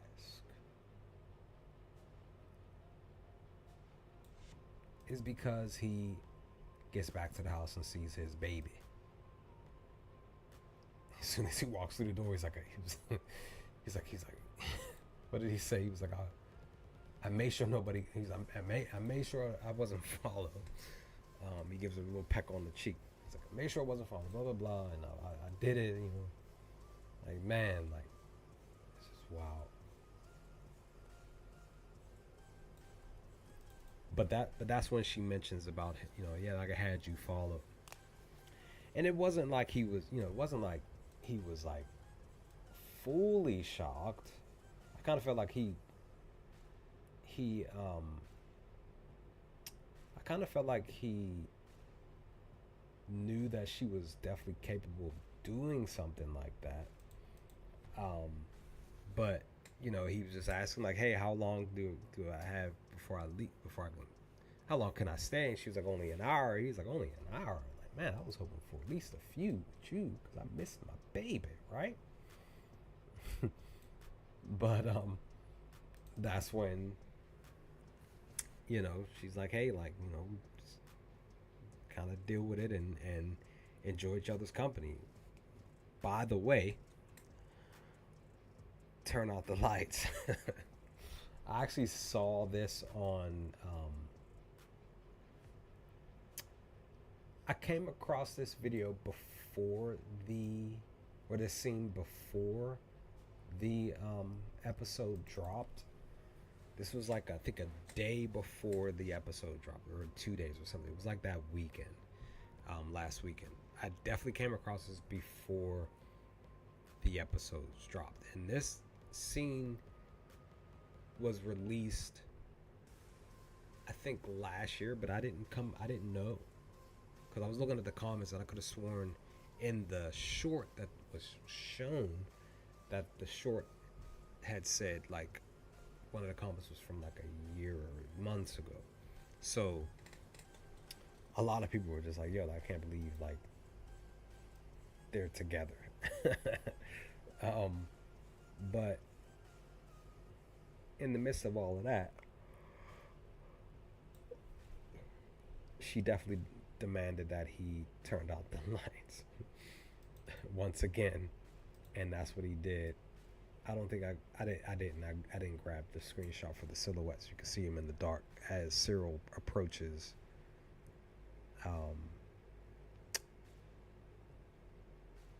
Dedra. I didn't miss that. We get the Gorman version of Starbucks. I guess you could call it that. Starbies, disgusting Starbies, right? I think it's disgusting, personally.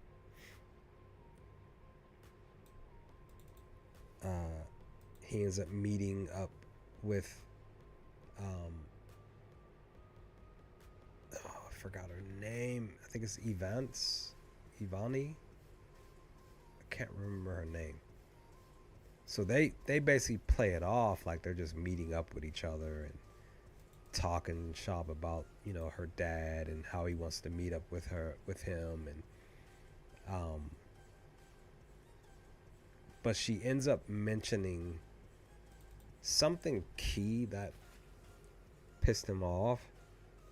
But he doesn't say anything until after that group in the back, the the two behind them at this table, he doesn't say anything until after they leave, because he they both watch them get up and leave, and that's when he leaned in to say, "What are you doing?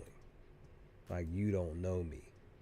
Like, and she mentions Luthen, but she says, like, well, your friend, uh, basically, who we still don't know who they are, and blah blah blah. Like, they're running the show, and we're trying to understand what's really going on and why we're but um, I kind of like Cassian's resolve here, his focus here. He really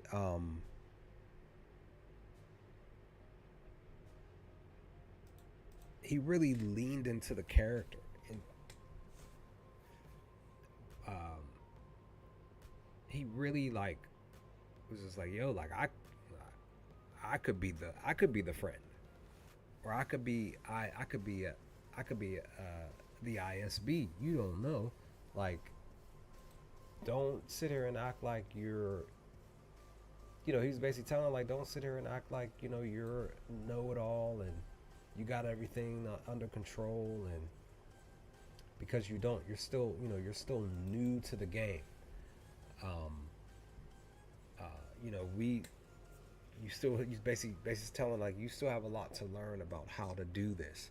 Um, so it was, to me, it definitely had that Luthen feel to it, as far as how he approached this moment, um, where he was able to really switch from being uh, the character that he was supposed to be playing to cash in.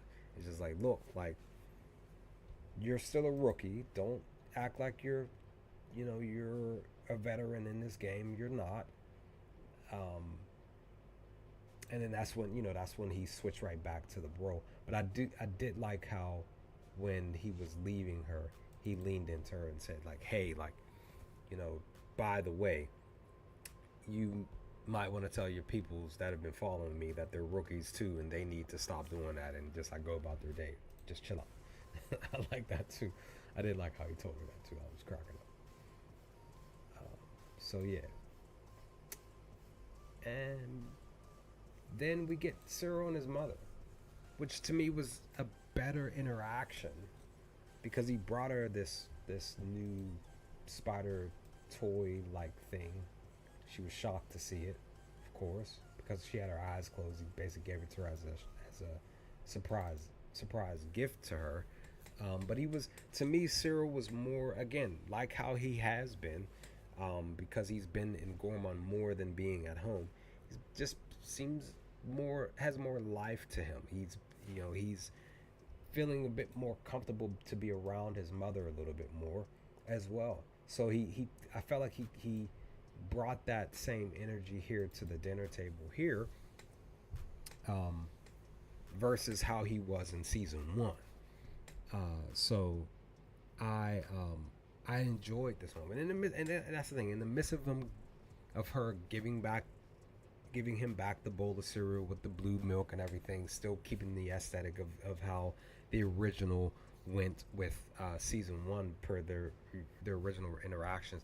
This one was very toned down. This one was more. It was just better. It was just a better interaction, because again, I felt like his mother, Edie, was laying off on him, and here more than how she was even when they were on video chat. Like, I enjoyed their scene together here. And then we get, like, this, I guess, this live show with these two ladies, where they actually bring up the party that's getting ready to come. Now, this kind of felt like this was like news live, funny show type of thing, because it was letting people know that something's getting ready to happen, something's getting ready to go down. We need to talk about this party. But you could hear, like, laughing in the background and stuff, if I remember correctly. But like I said, they did bring up that party that's going to be happening with all the the higher up senators and everybody else that was going, like, this was letting us know that this was coming. But in the midst of that, we do see that Bix um, has been kind of just like lounging out a little bit extra. She got some food on the ground there. She's been lying, you know, depressed. She's on guard. Where did it go? I lost my place. There we go. Yeah, she's laying out. She's depressed. She got the gun. Probably a little bit bored. So it's just like, man, like, our girl Bix has just been going through it, son. But my hope is that she'll pull through in the long run. Where did it go?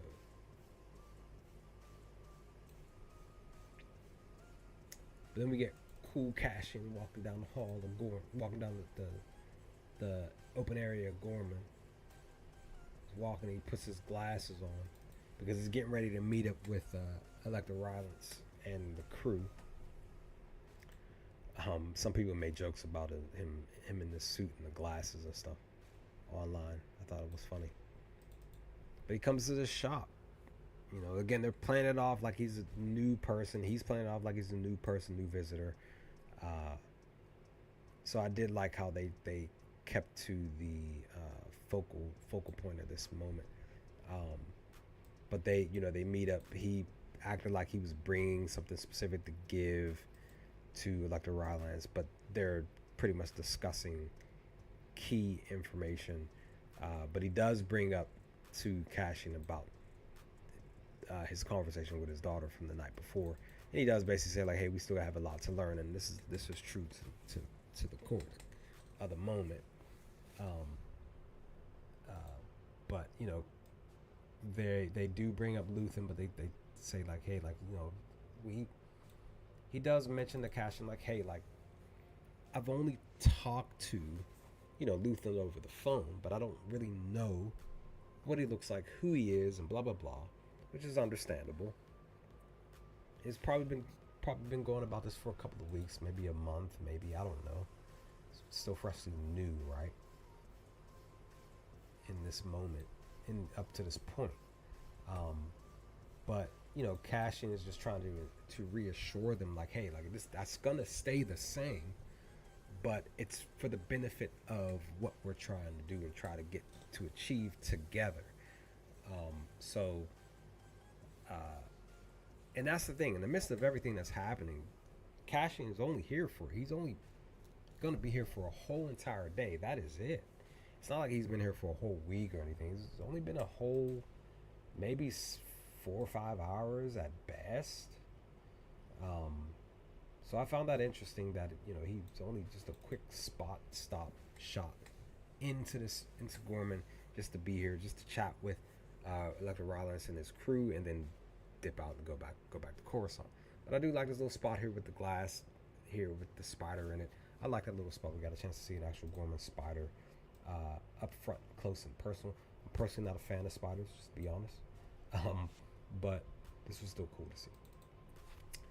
But then we get the actual meeting that we've been kind of looking for. At least I know I have. Cyril finally meets Partagon, and they talk about the Gorman stuff. Talk about the group.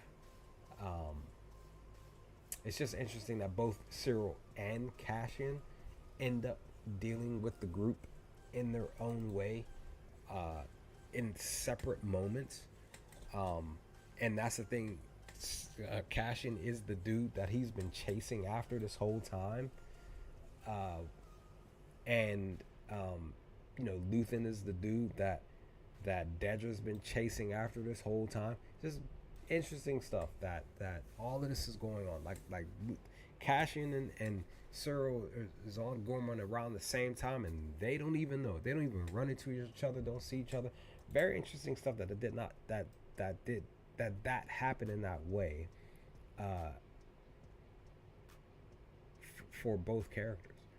But they, like I said, they're talking about the group, and I love how Cyril definitely speaks up a bit more because he's really excited. He's just really excited to be in the room talking with Partagas. I enjoyed this moment here,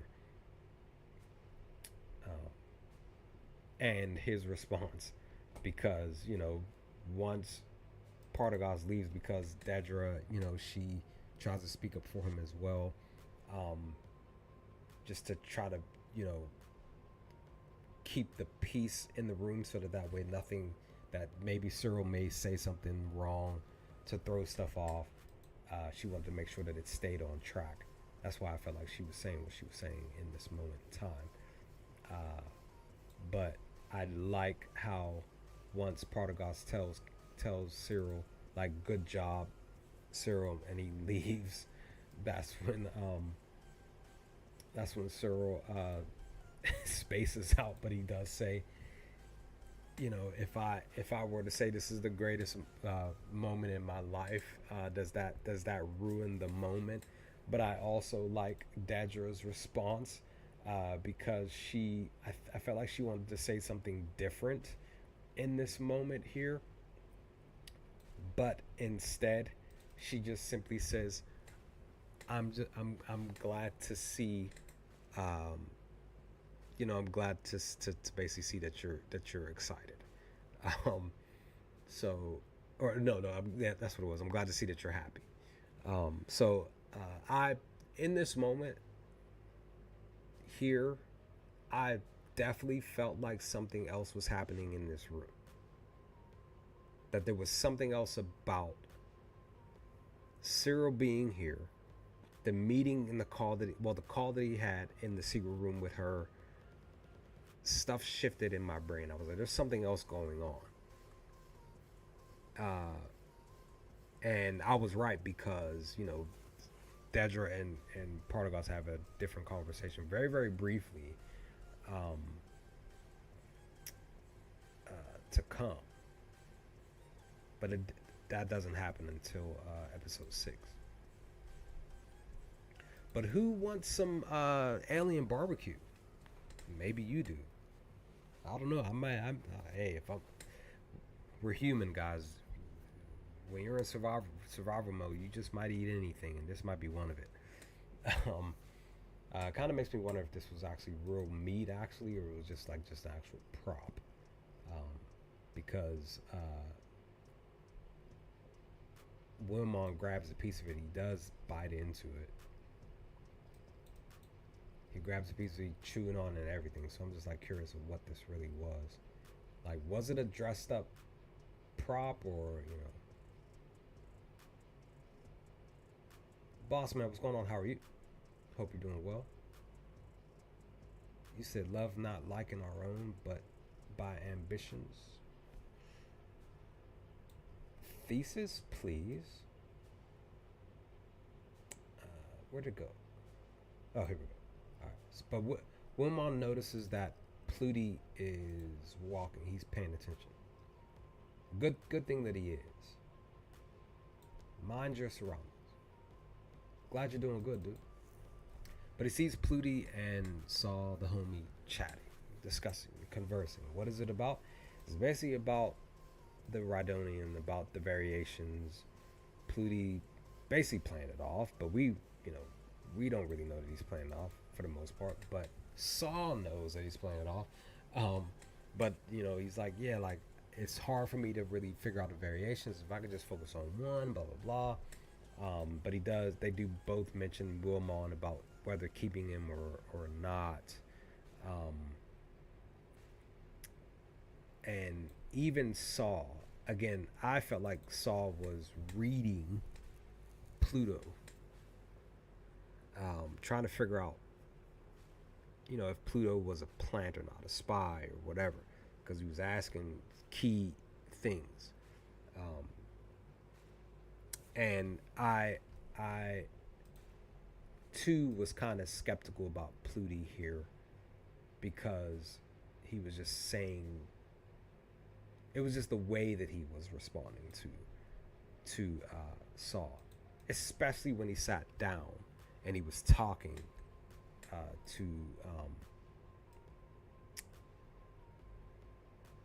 talking to Saul about everything. And then that's when Saul leaned in and was like, "Yeah, well, all right, well, we'll keep we'll keep women on, but there's this specific area that we're going to be going to, blah blah blah. We need you to this, that, and the third. Go here, type of thing." Um, and he was like, "Cool." And then, like I said, Wilmon, he's looking on, watching everything happen while he's eating his lunch, or maybe it may have been dinner. I don't know. I want to say it may have been lunch, right?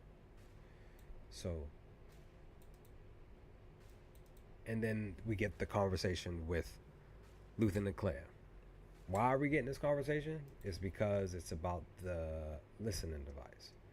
Because we get a very interesting conversation because she brings up the fact that she overhears Dalvo talking about the one of the artifacts being a fake, and that they're going to be scrubbing the room to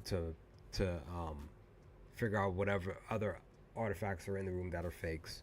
And she's like, they're gonna more than likely find our listening device. Probably more than likely gonna happen, and we need to,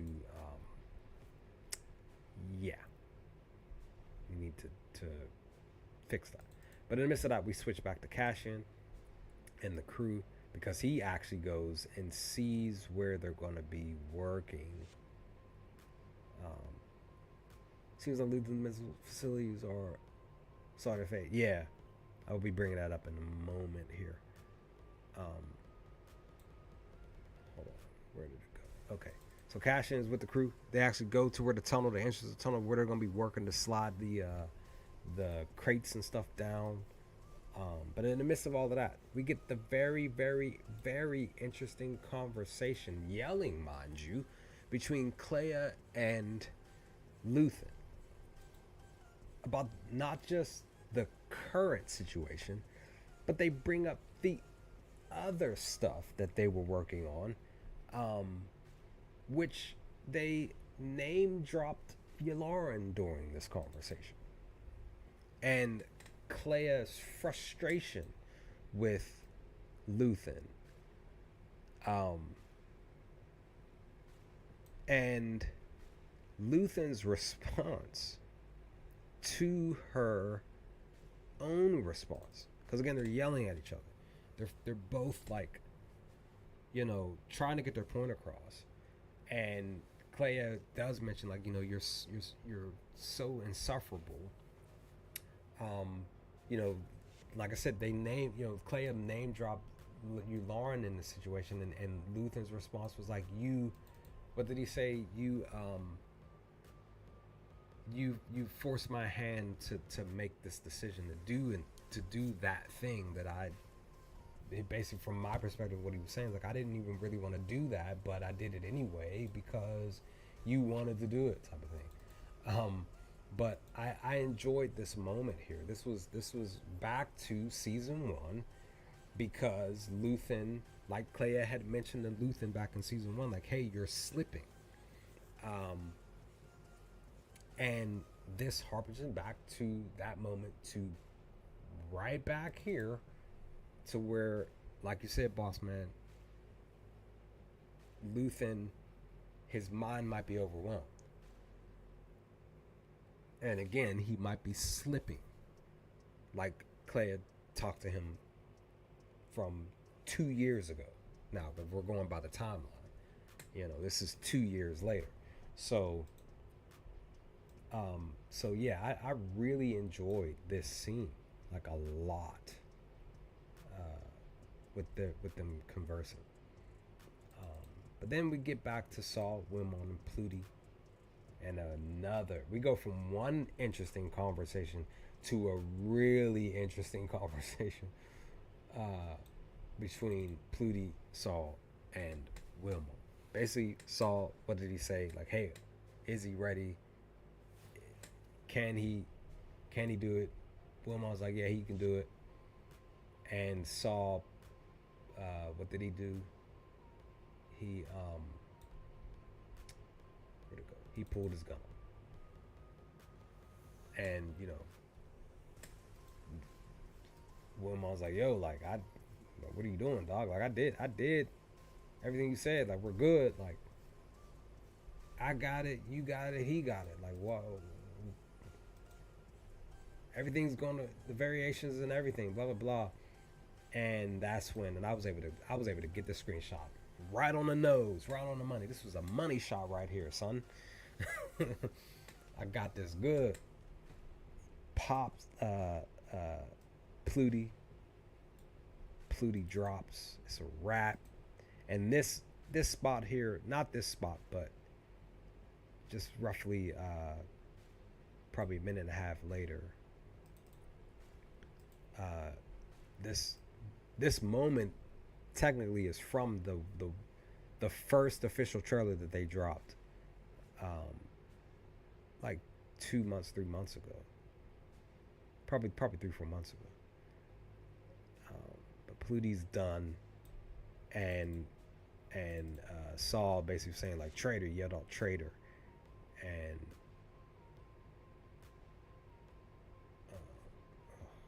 where'd it go? There we go. They go and grab the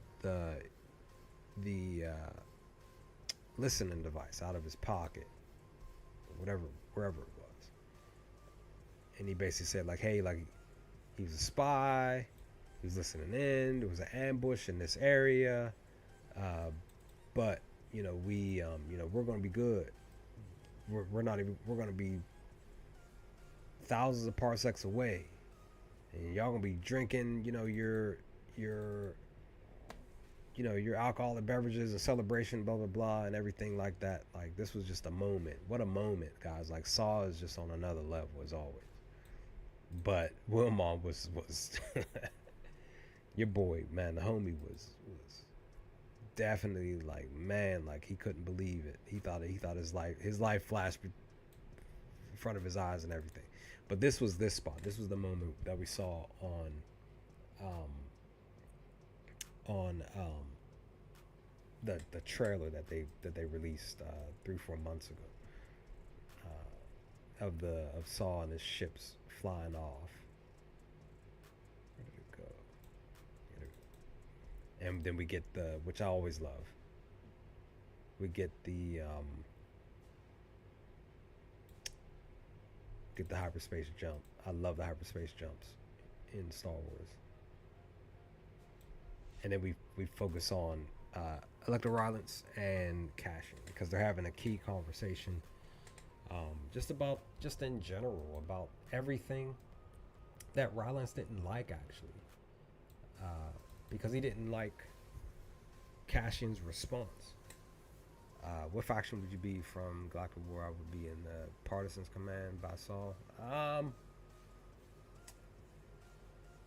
It's not that really tough. That tough of a they get it done.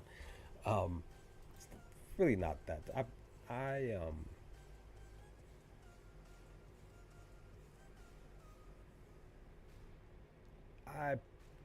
more than likely would be with Luke and them for real, because it's more so just like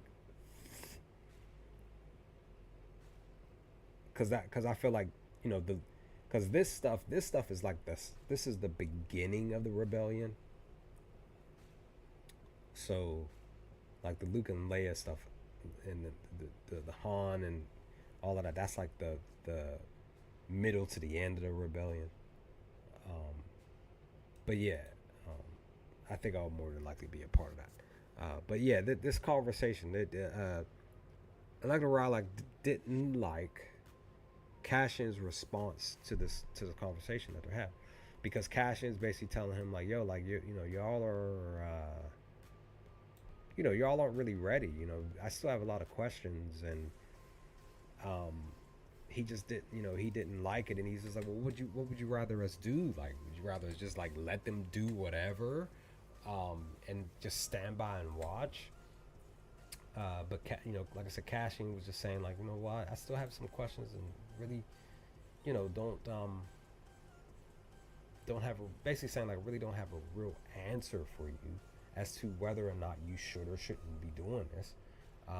So he just in frustration, he got up and was going to leave. And before he fully left, he was like, "Hey, by the way, tell your friend that I don't like how he moves and flows." And yeah. So it was just one of those things that I thought was an interesting conversation towards the end of episode 5. Uh, but then we get what we got here specifically because this was from the last trailer that they gave us before the season started.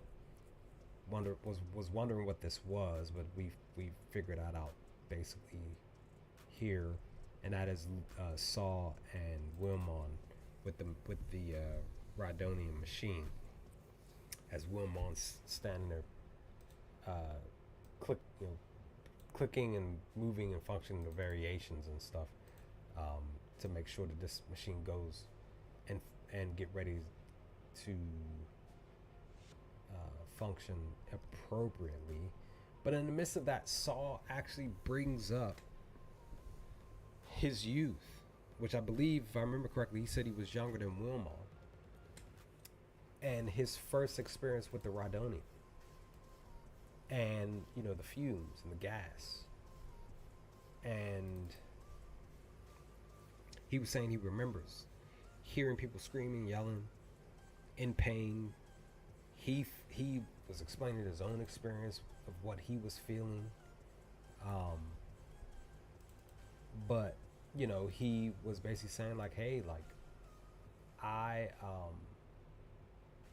he basically was saying like I loved it, right?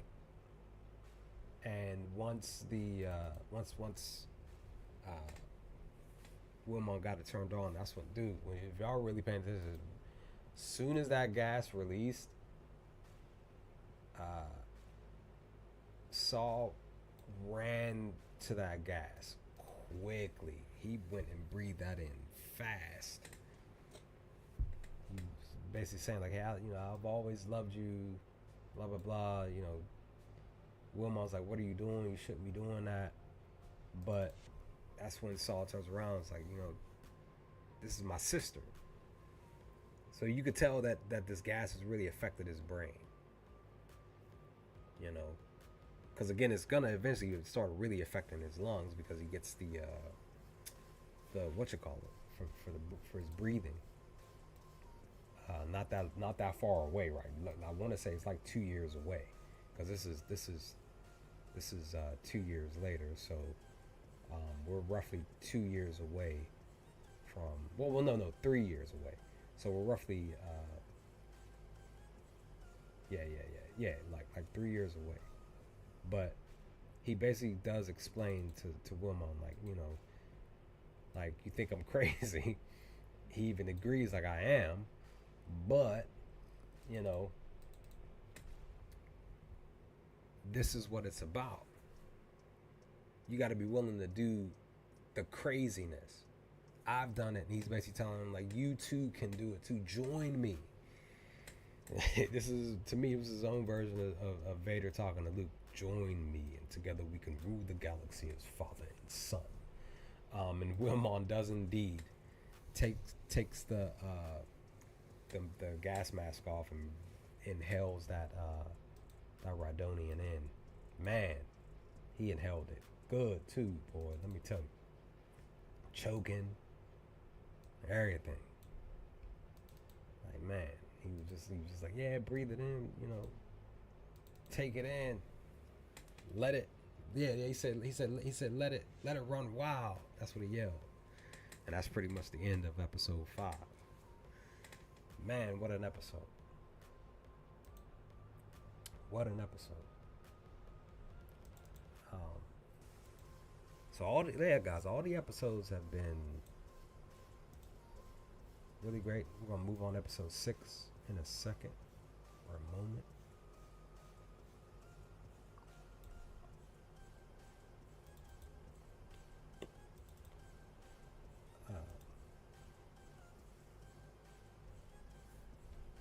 Yeah, man.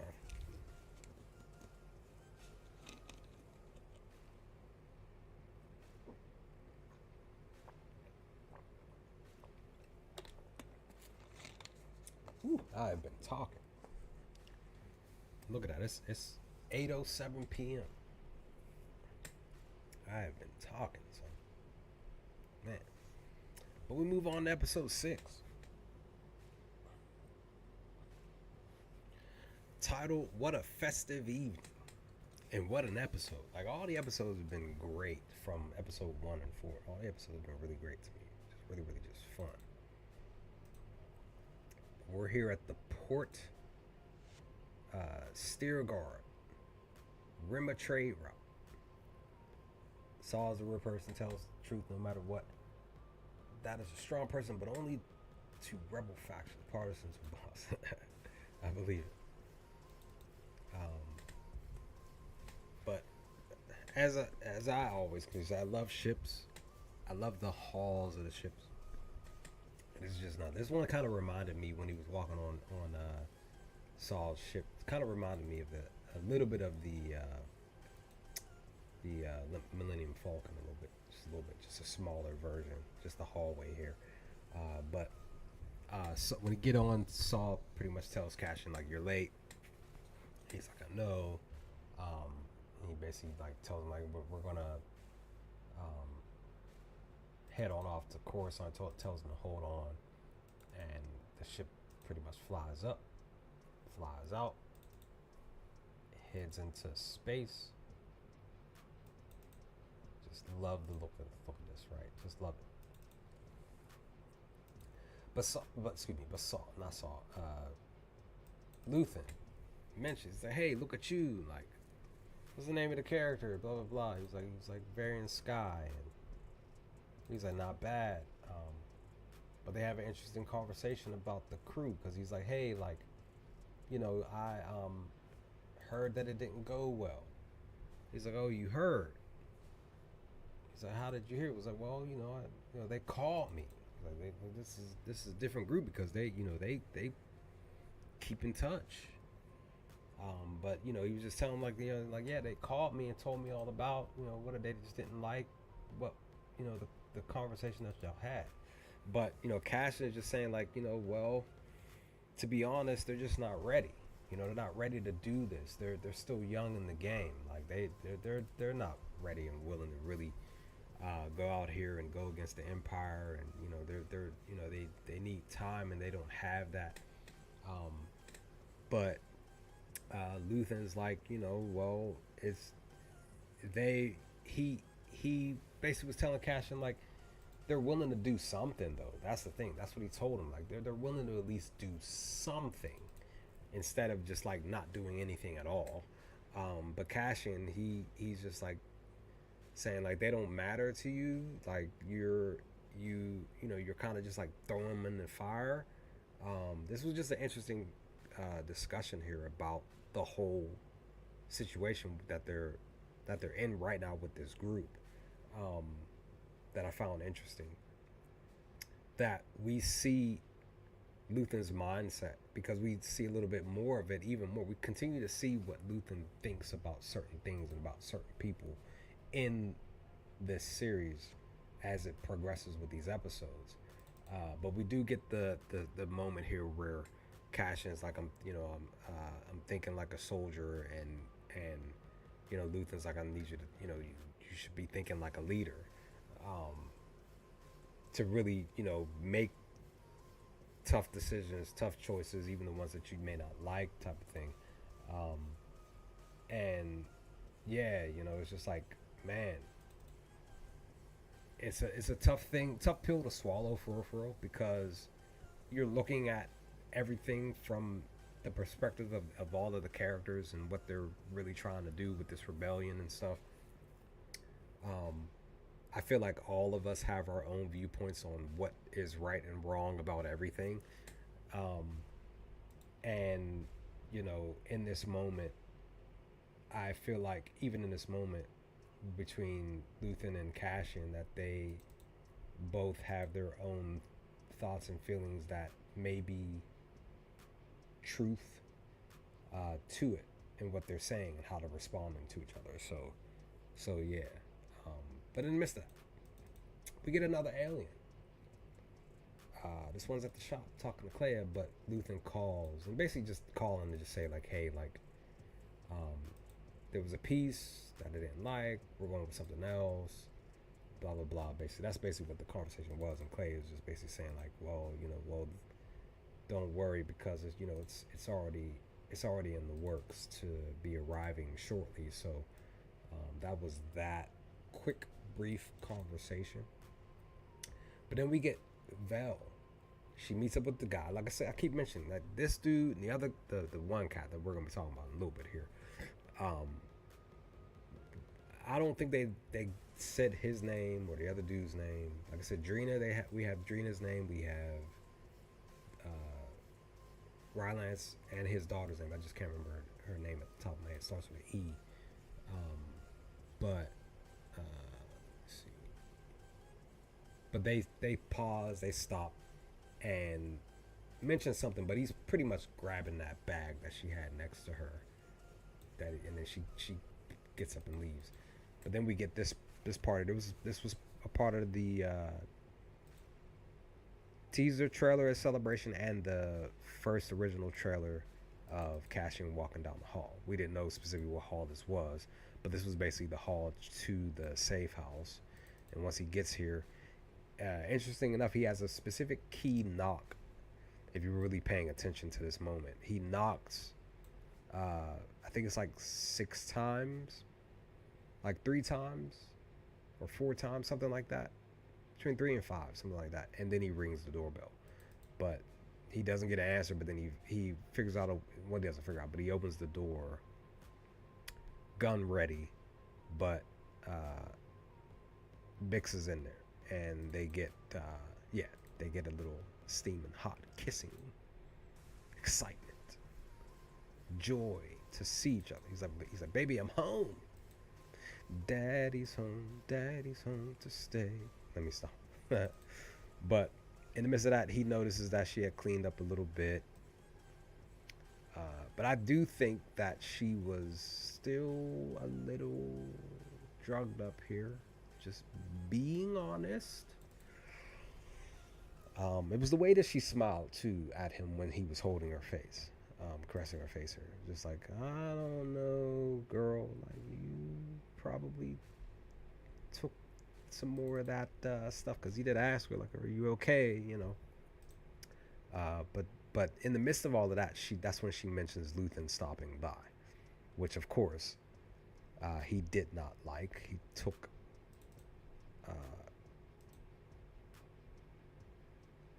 he was upset about that, right? Which I feel like Cassian had every right to be upset, because he's saying like, yo, like, he came here, he waited for me to leave, then to come to the house to see you. Why didn't he come and see both of us? But again, Cassian doesn't know that Bix is on an addiction run right now. You say, what do you think about the parallel between Andor and our current situation? I don't get too heavy into political conversations like at all. I can see some similarities, because at the end of the day, like many people continue to say, and it's the truth. And this is just in general. I'm not saying like recently this statement, but it's just in general, is that art does indeed depict reality, right? So, at the end of the day, just like George Lucas, just like Timothy Zahn with Grand Admiral Thrawn, my favorite non-force user of all time. My Grand Admiral was created and based off of real world events and political everything's mixed in. So same thing, George mixed in a lot of stuff from the real world, and that's the thing that we have to understand. Basically, trying to keep it short and sweet. That's the thing we have to understand, is that reality is still being placed in a lot of the content that we watch. It's just shifted and named something different, giving it a different feel, a different spin to it. But it's still supposed to be something entertaining that we can enjoy. If we enjoy it. If it's something that I personally just tell people, if it's something that you just don't enjoy, just stop watching it. Yes, you can share your thoughts, but I feel like you shouldn't tear people down on any side of the spectrum that you're on. Just being honest, just because of somebody's viewpoint. That's they're human like you are. They're allowed to think and feel how they want because they're their own individual person. At the end of the day, who am I as another human being to tell somebody else that they're wrong for being human? At the end of the day, um, I don't control. I'm not supposed to control other people. They're supposed to control themselves. That's their job, not mine. Um, but anyway, but yeah, then we get. I like I like this moment with Perrin and Mon Mothma here. Once we shift from Cassian, because Cassian is getting ready to leave. In this moment, he's actually getting ready to leave to go talk to Luthen about his frustration about him coming to the house without him being there. But I like Mon Mothma and Perrin's conversation because Perrin is frustrated with the fact that there are so many things on the list of stuff for him and her to do that he just doesn't agree with when it's pertaining to Davo, Scalding, and that stuff. And he's just like, man, like we got all this stuff. Like this. I hate this. And my Mothma was just, Mom was just basically like, like I get it, boo. Like I understand. Like this is not fun. But we're gonna do it because they're technically they're not on their way. I think they're coming from something to get ready to prepare for the party because they're actually not dressed in the same outfits that they end up wearing on their way there. This is totally because they're coming from somewhere. But yeah, I like this little moment here. This was a fun little spot here. This is literally only like a minute and a half of a scene. I think if I remember correctly, maybe 2 minutes. But I love their outfits. I love what they're wearing. Mon Mothma's outfit, the wardrobe, the that the necklace that she's wearing. It was just really just beautiful attire all together for both. And I like how she, took it off and like breathed a sigh of relief when she took it off. She was just like, yeah, well, you'll figure it out, right? Um, but in the midst of all of that, like I said, Cassian shows up to the shop, very frustrated. But I like how Luthen's trying to because Claire does this with Lonnie later in the episode. He basically goes into go mode, saying like, okay, you're here, but we're gonna play it off like you forgot something, and I was decided to give you something. Well, you received something, you didn't like it, but I'm giving it to you, giving you something different, and you're leaving, but you're at the same time he was telling like you realize you're putting everything at risk by being here in this moment.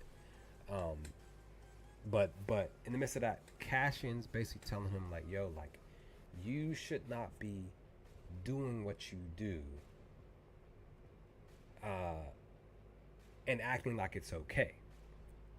You shouldn't have come to the house without me being there. But then that's when Luthen says to him, like, hey, like, what did he say? He said to Cassian that I would have been shocked if Bix did not tell you that I showed up at the house. And he said, like, I'm not only disappointed in you, I'm also disappointed in her, because he basically, to me, he's still in the midst of trying to test everybody, trying to get them to really focus on how he's trying to move, and he's not. He like Cassian told him, like, hey, we're not robots. But then that's when Luthen says, like, well, we're technically not the same person we were when we started this.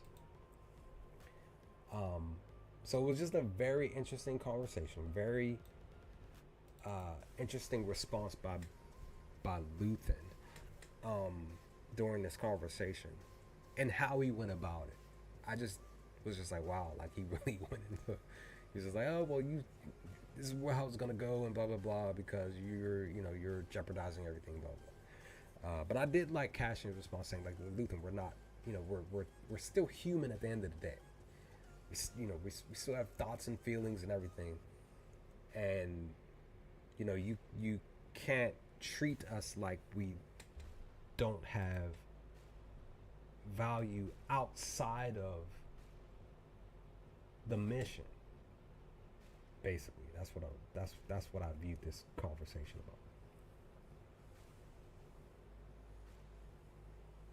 Well, we don't. That's the thing. We don't even know if Luthen dies. My prediction is that he does. Um, you can assume that he does, but we don't know if Luthen dies. But speaking of that, we'll talk about something per this conversation we were talking about. We'll talk about that in a moment. Not that far away, maybe 30 minutes from now.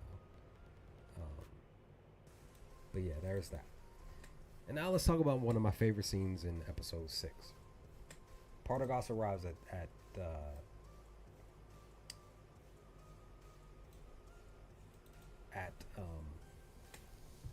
the ISB. He runs into Lonnie and Hiet here. He says, just the two gentlemen need to see we can handle this right here instead of a meeting, basically. And he brings up Dr. Gorse. And he brings up the Emperor. And he brings up how, per Dr. Gorse's style, they just don't want him specifically doing the interrogation stuff. They want to turn it into a program. So they decide he decides to bring Lonnie and Hiet on to this new task, to this new interrogation section that they're creating now. That is I want to say it's outside of the ISB. It's the military side section of stuff, if I remember correctly. So, in the midst of all of that, Lonnie's response was like, sorry to hear that, sir. He had looked over to Lonnie in a weird way.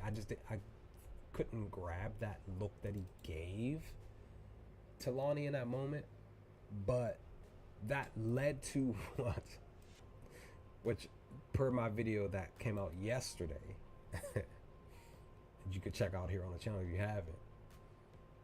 He he responds and basically said, what did he say? He said, it's an honor to do this, sir. And I love Partagas's his first it was just the expression on his face. In the midst of him responding, what did he say? He said, "Really?" But it was just his facial expression. And then that's when he says, "Calibrate your enthusiasm." No.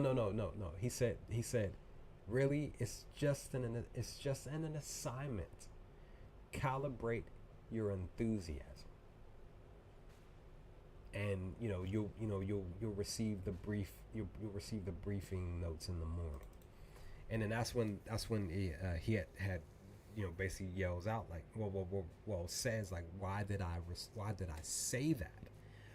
It goes back to the conversation that he had with Dedra, where he told her, I'm not seeking glory, but he got so enamored in the moment and in himself that he kind of did, to me, got excited about receiving more glory. And that's when Lonnie basically tells him like, yo, you're taking the lead on this. You'll tell me everything that's on the in the briefing later. And that's when he says what? He walked away and he was looking down in confusion. So yeah, I loved this spot right here. This is like my favorite scene in the entire episode. But then at the same time, Lonnie, his moment here continues to make me wonder what was going through his brain, because he's going through it. So everybody, tell you, everybody's going through it. All the key characters, everybody's going through it mentally. Everybody. Where are we? And then we get Vel and Senta. Man, man, oh man, I lost it. They finally meet after not being around each other for pretty much well over I want to say a couple of years actually. Um, but they converse about what's been going on with Senta, what's going on with Vel, and pretty much Senta is basically telling Vel like I'm here, it's good to see you. Vel told her that she made sure to tell Luthen that she would not take on this job unless she was here. Uh, but then in the midst of all that, we do find out that Vel was hurt during a mission. She made sure to have Luthen not tell her that she was hurt during a mission. But she does, because they genuinely do care about each other. They genuinely do love each other. Um, but she was just saying like I've been through a lot. I had to take time off and recoup from the accident, and of course it definitely affected her mental. um, but she, like I said, she made sure to have Luther not tell her because she knew that she would worry, and she probably more than likely knew she was gonna come and try to find her and be by her side, and she didn't want that to happen. So um, but it was just glad to see them both back together again, and they're glad that they're working together again. And then that's when we go back to the ISB, and we had our girl Dedra working, and then Partagas comes in to the space. This is like to me, this is like Dedra's favorite space and place to meet Partagas more specifically, because this is their little spot. Because this is where her and Blevin and Partagas originally met first, before this room became more of an asset for her. I think this is like a space and place where she can come in and think and be able to do her job a little bit more clear-headed. But per what they're talking about, is just like everything's going and flowing in the motion of the way that they want. But more interesting enough, because like I said, like I mentioned earlier, it was a reason why I felt like things were being real interesting between her and Cyril, because again, a lot of y'all were thinking that, y'all were leaving comments about that, like, hey, like, really trust Cyril. I mean, we really kind of don't trust Dedra with Cyril, because Cyril is, becoming more of a lovable character. Yes, Dedra is as well, but this scene confirmed a lot of your thoughts. And what was that? What was that thought? And that is, Dedra was using, well, technically Dedra and Partagas were using Cyril for something. But Partagas mentions to her, like, you're walking a thin line, but you're doing well. But Cyril cannot know what this really is all about. And she responds and basically says to him that I remind myself of that every single day. This was a quick scene, roughly 3 minutes, 2.5, something like that. Quick scene, in and out. And then we get, just like from season 1, when they were setting up with the mission from season 1, same thing. We get the like the this is what I call like the Back to the Future, with Marty and Doc Brown, with the model and everything, the models and stuff, and how they were trying to figure out where everything was and game planning and all of that. I enjoyed the spot with Clay and Cinta talking to the group here, in preparation for the mission. But this was also too to figure out who is really down for the cause, truly down. Because there were a couple of people in the room that were a little too excited about the mission. But Clea and Vel, excuse me, Cinta and Vel were right in that, we're here, we're focusing on the layout and what people's roles are, what the real roles are. They are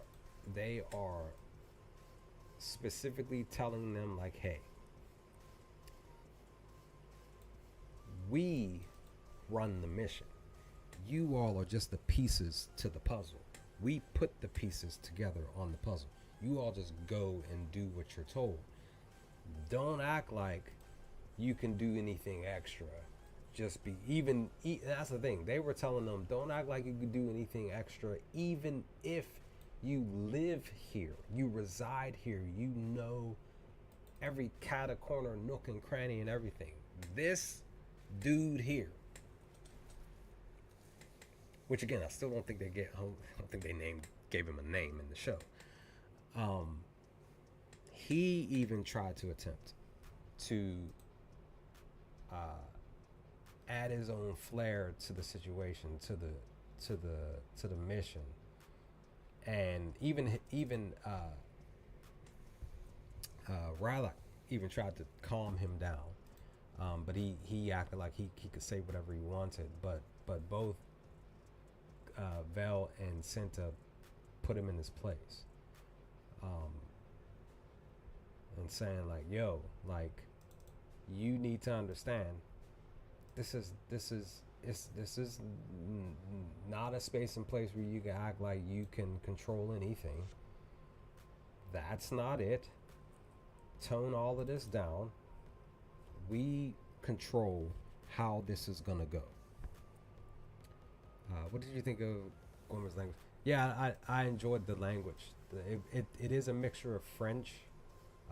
There's I don't know if you watched it, Bossman. I gotta check it out. There's a declassification video where they talked about the language, and because a lot of the actors here and actresses are actually French. So, but they of course, like I mentioned earlier in the stream, they just like the kids from season 1, they created their own language from season 1.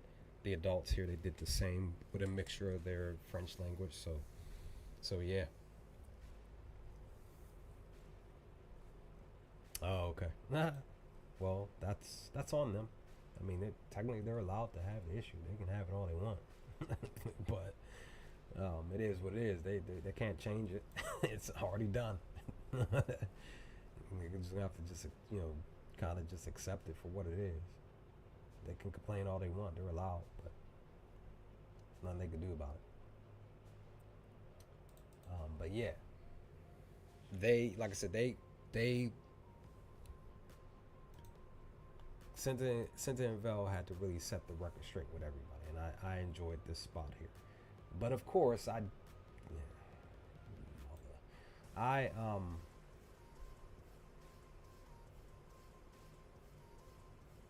that's why I love when you're in a situation like this, and if somebody tells you, look, all you have to do is follow simple directions. If you're in a space and place of, okay, you need to be here and do this one thing, don't do anything extra, just do what you're told. Because everything that's about to transpire that's coming up would have never happened if that one specific person would have listened and done what he did as he was told to do. Because that's what Cinta and Vel said. And that was, we need to know if that if we're going to move forward, are you all on board and are willing to do as you're told? Even if you lived here and uh, know your way around and everything. Like, do as you're told, and everything should run smoothly.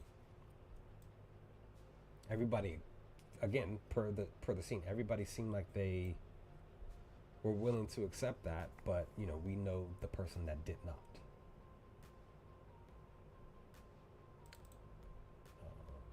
And then we have Bix here. She grabbed her secret stash. Poor girl. She grabbed the what you call it. She took another drippity drop.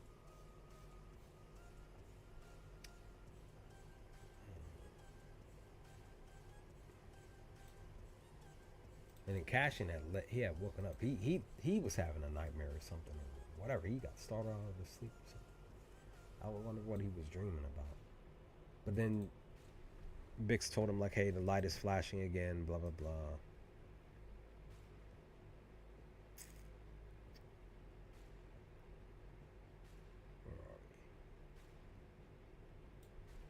He looked through the binoculars, seen that the light was flashing again. She told him that he was no, excuse me, that she was gonna be going with him. He told her like, yeah, like, yes, you are coming with me. Um, but I think in this moment, I kind of think like he knew something was really wrong with Bix, even more now than before. Kind of felt like he knew right here. And then we get a good moment. Vel and Senta have a conversation about the mission. Yeah, it really is a trippity troll. Yeah. But they have a conversation just about the mission, about talking about stuff. But then they get into Senta apologizing for feeling like she put Vel in a very uncomfortable situation. But Vel, she understood, and she was all love, and even more so, they had their moment. They had their moment that some other people don't like, which I don't understand why. It's like, hey, like this happens, guys. You can turn it off if you want. It's okay. You don't have to watch it. You can skip past this even if you want, but this is in there. It's not going anywhere. It's okay. But yeah, they had their love making moment, passionate and all. But then we get back to the Senate.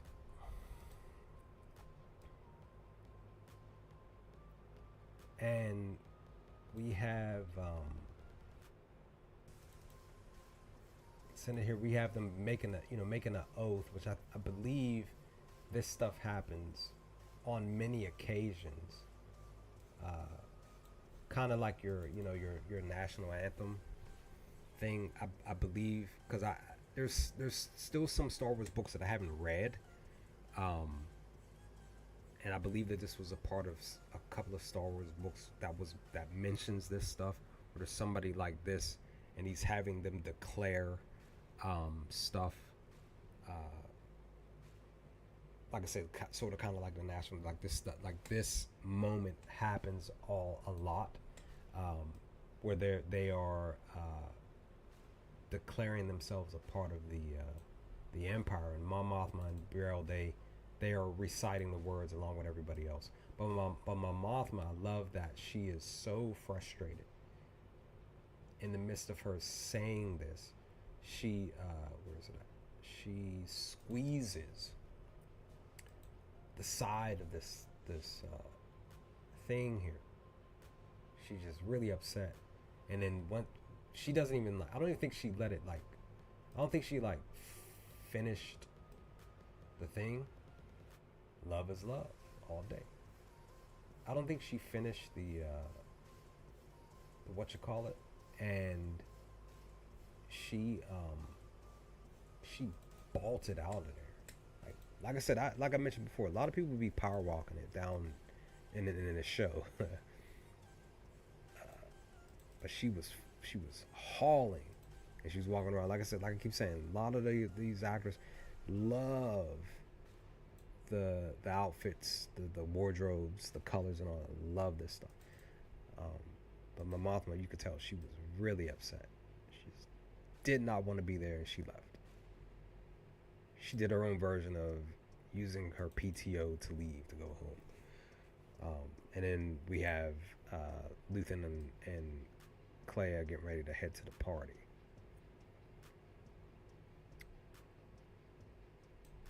And I love Clea's outfit. I really love it because blue is my favorite color. This is like a darker tone blue. Um, I love Clea's outfit like a lot.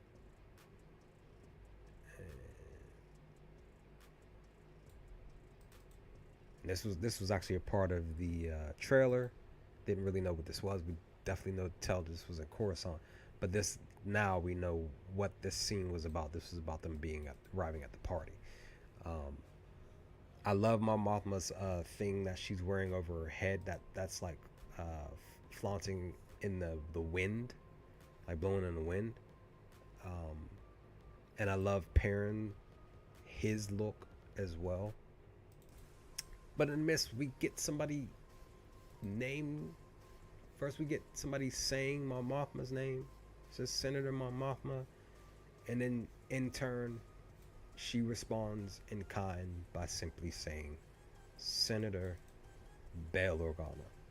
Um, oh, I forgot his name that fast. This is my homie too.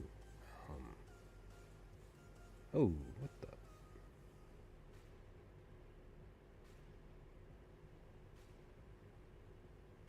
Sorry, I'm looking at my.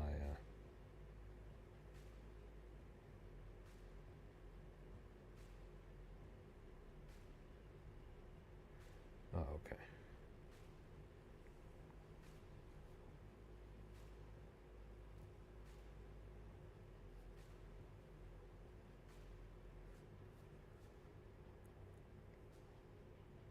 Sorry.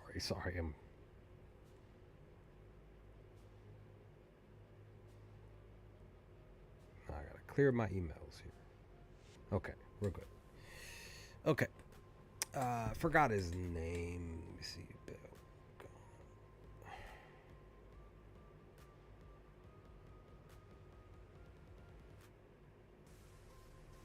Benjamin Bratt. So Jimmy, basically, a lot of people just still, if you're watching this, if you made it to this part, Jimmy Smith is in the middle of filming another show, so he could not make it. He could not reprise the role as Bell, the iconic role. I personally don't have a problem with this. I actually got spoiled by this online. Um, I was hopeful. I would have felt my response would have been positive still. Um, but I personally don't have an issue with this. Um, so the recasting, um, and I believe that I believe that Benjamin Bratt is in the show more. Like I think he has another scene or two. So this is just not a one-off moment for sure. But they do talk about the party. They did mention Abriel about him being left in the party, but that's not an issue. He was just like, no, like he's good. Um, but Bell pretty much was saying like, I'm just glad this is my last time for now, and good luck to y'all. And plus, you are part of the family now, due to the wedding. Um, but you know, just good luck to you. That's basically what he said. Like, good luck to you going into this, to this party and stuff. And then he just goes off, to do what he's going to do. But again, like I said, I personally don't have an issue with the recasting. It is what it is. It happened. I don't mind it personally. Um, so yeah, again, like I mentioned, Jimmy Smith, original Bail Organa. Main reason he couldn't reprise the role is because he's scheduling conflict. He could not. He's filming at another spot. So, yep, yep, yep. So, yeah. But in the midst of that, Partagas says, "Hey, everybody out of the room. We have something more important. Everybody except for our girl Dedra. Why? Because something is about to go down, and they need to be the only two in the room to listen in on their um, their plant. But in the midst of that, we get the entrance of the party. This specific thing that's flashing a lot. I kind of feel like this is like something that's for like the tabloids, their own version of Coruscant tabloids and stuff. This is for for people who pick up their own version of Coruscant newspapers. So yeah, this is pictures. We have Davo and his wife greeting Mon and her husband Perrin, and where are we? Make sure I don't lose my spot here. Ugh, my arm is getting like super tired from all of this stuff. I'm old, guys, just to kind of let you know.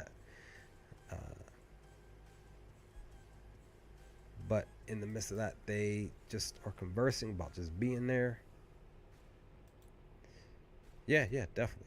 Shouldn't be an issue at all, to be honest. But it is what it is. But they are conversing, happy to be there, right? Supposedly to be at the party.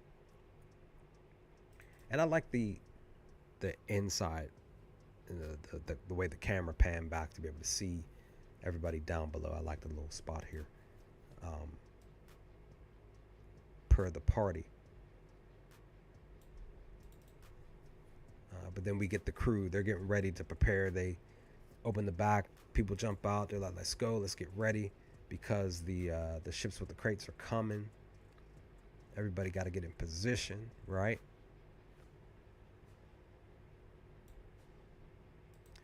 But in the midst of that, we found out that Cyril was here. He is watching. Because the Empire set all of this up. Just like how they talked about in episode 1 of season 2 with Krennic and crew. Setting it up, like Dedra said, help them to feel, to be excited and trick them into feeling what it feels like to gain a major win, right? But yeah, they're talking, conversing about that. I'm trying to. Where are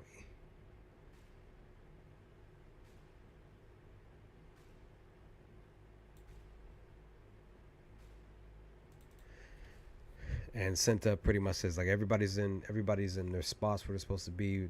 Everybody's ready. She gives Vel the gun. Her gun, excuse me. And then we have this part here where they talk about this ring that Luthen is wearing, that this alien person and the other person was talking about, like, oh, this looks like this, but it might be this other thing that sounded like a rumor. And Luthen mentions about he said that he said I think he said something about the Empire, like it something like Lost Empire or something that he mentions, if I remember correctly.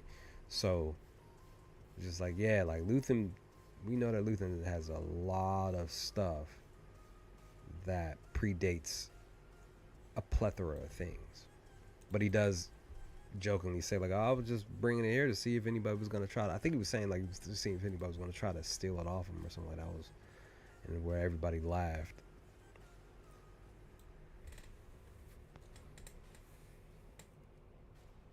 It is in the class, only the viewer actually shows how Those that benefit from the low cost. Yep, indeed. Yep, indeed. But in the midst of that, Clea has the conversation with the lady again because the lady was worried about um, her mentioning their conversation from prior, but she was like, girl, I'm like, no, like, no, I told you I wouldn't. I'm keeping to my word, but that's not the case at all. Um, she did mention some other stuff though, because her and Luthen were looking at each other at the same time. Um, but then we get yet here. He is excited to be there because they, and that's the only thing. That's the only reason why that him and um, Lonnie are there is because they were in the space and place that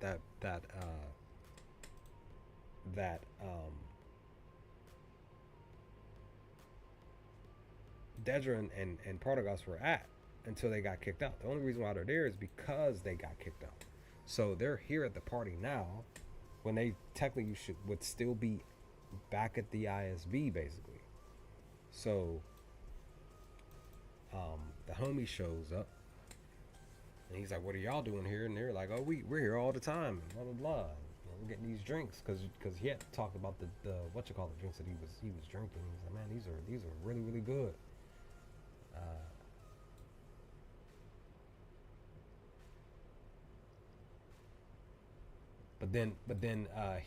he did say like, well he was like, well, where's your friend and uh, supervisor? Oh man, this is my homie. I forgot his name. I don't know why I went blank, but he did say basically talking about Krennic. He was just like, yeah, he'll be here.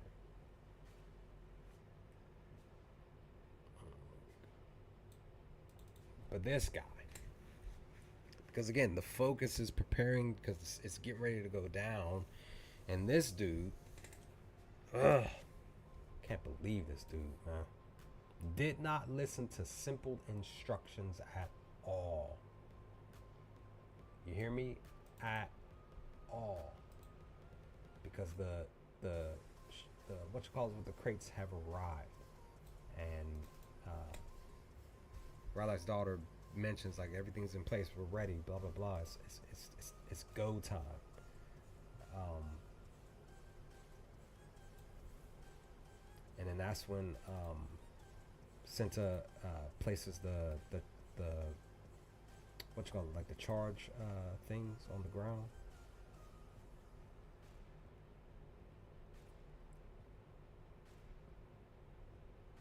Cyril's still watching on.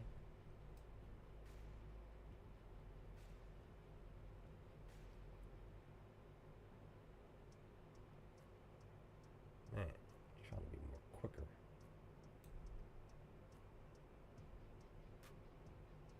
But Luthen and Mon Mothma ends up meeting up with each other um, because they end up talking about Clea. And you know, my mom was basically telling him like, "Yo, like you need to just kind of like tell her to, you know, give me a call. You know, I wanna hear from my family." And Luthen's response is like, "Why? Well, why do you, you know, why are why are you so interested in conversing with Clea?" And I love because this harkens back to what I was saying from earlier with Cassian's conversation with Luthen earlier, is that like, yo, like Mon Mothma says to him, like, because I care about her. um and it's, it goes back to what Cassian was saying, like, yo, we're not robots, like we're human individuals, like we genuinely, want to do the right thing, but we don't want to hurt and harm people. We still want to care about people, right? So I enjoyed her response to Luthen in that moment.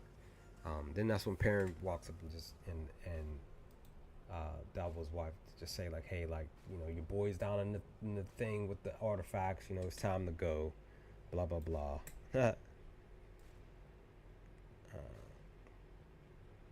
And that's where they decide to head to. But then we get Clea running into Lonnie, mentioning his wife. And she does the Luthen thing, like, hey, like, I'm gonna act like I'm flirting with you, which should be okay, right? But in the midst of that, I need you to do something for me. I need you to follow me in this direction. He was like, man, like, what are you doing here? Like, why are you messing with me? Like, you kind of want to just leave me alone. But she's like, just follow me and everything's gonna be okay. We'll be fine. I just need your help with something. Just follow me real quickly. We're gonna do this as fast as possible.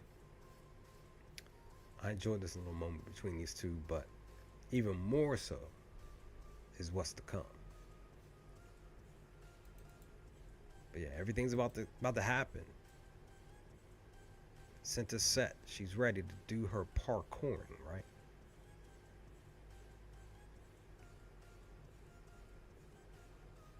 Which she does. But we actually get to the room with the artifacts. And we get because they were focused on that one item like a lot. Where are you? This one specific item. I forgot what he called it. But everybody's here. But the main person that's here, because I got to do a video on it, it's probably not going to come out till Monday or Tuesday. We're working on that this weekend.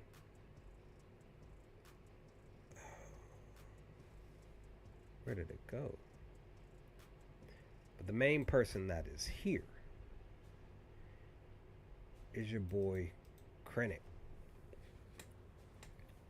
And I love Mon Mothma's interaction. I believe everybody loved Mon Mothma's interaction with Krennic here specifically, and then in a little bit when they converse about a specific thing.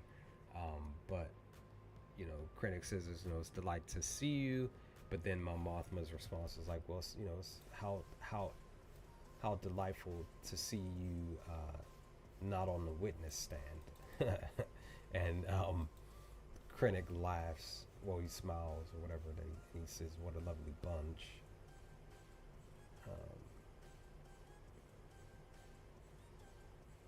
But in the midst of that, that's Clea knocks us out the park right here. I love this moment where she pulls Lonnie over to where the listening device is. And she's like, hey, we're going to act like, I'm just explaining to you what this book is. The touch and the feel of it. But in the midst of that, I'm going to need you to just follow my instructions. Same thing with how Cinta and Vel were talking about with the crew. Same thing. Follow simple instructions.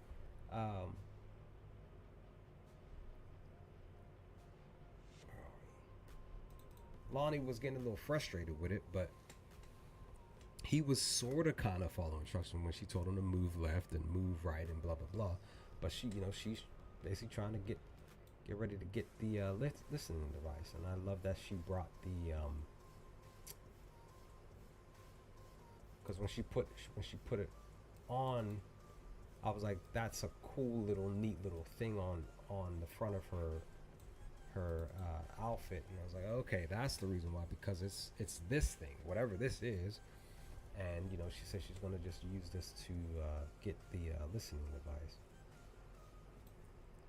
which she clicks into the to the under the what you call it under here, and she's turning it ever so strongly as fast as she can, trying to get it.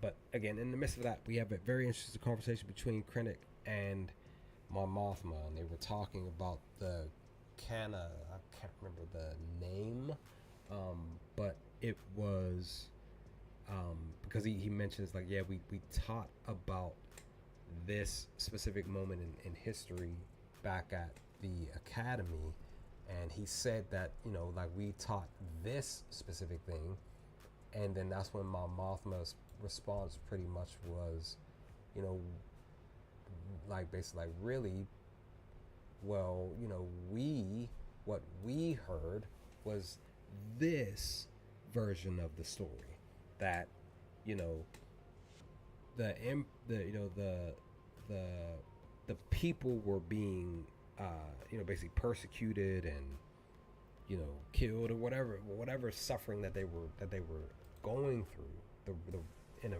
you know, their own version of a rebellion.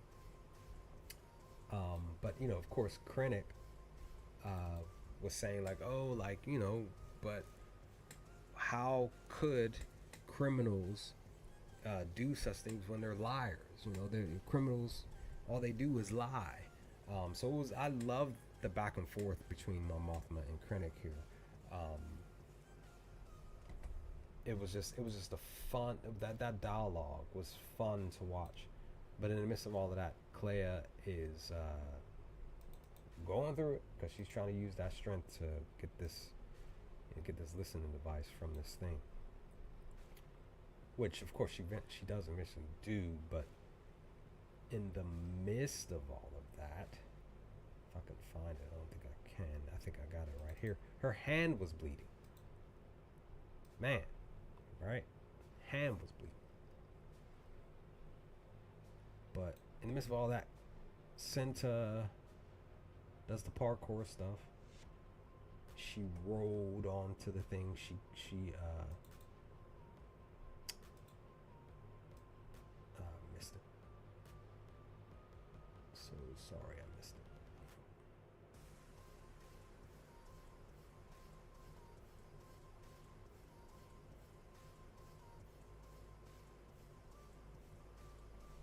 Hold on.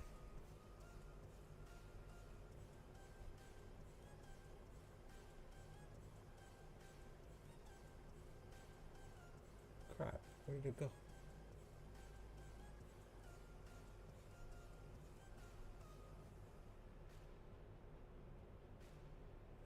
I can't find it.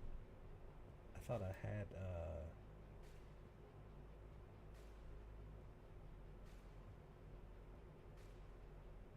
well, I can't find it. I thought I had it. But in the midst of that, Lonnie too, back at the spot, he was trying to leave, but I'm glad that she reacted in such a way to stop him. She grabbed his hand and was like, "Look, do as they're told. You've got this. I got this. We're gonna make this happen. You know, just stay right there. Don't budge. Don't move." Um, and and out of all of that, Luthen was watching the whole time too. All of this go down, and Partagas and them listening on. Yeah, this lady. Um, this might be the same lady from the meeting. I don't know. She randomly comes up. Drina had to take her whisker off because she said she was almost home, but she had to go the other way. It was like, man, like that sucks. Where you almost be at the house and you got to go different way or wherever, or not go home at all. That sucked, right?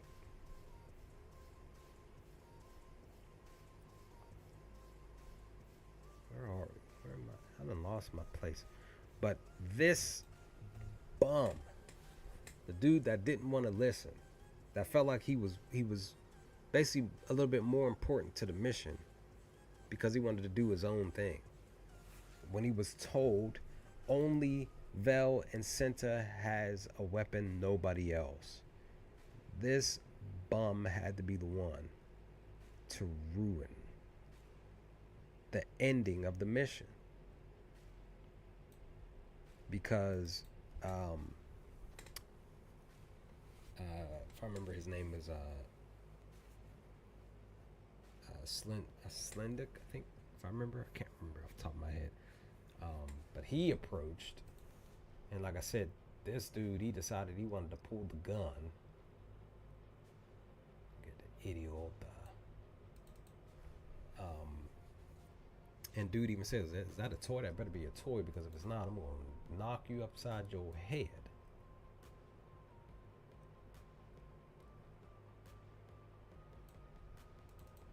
So it's just like, man, like Dude did not listen at all.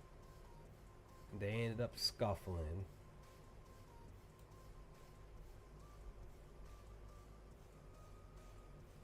Where is it? I thought I did the screenshot for that moment, but I guess not. He, okay, that's him shoving before he grabbed the gun. Yeah, I thought I did, but either way.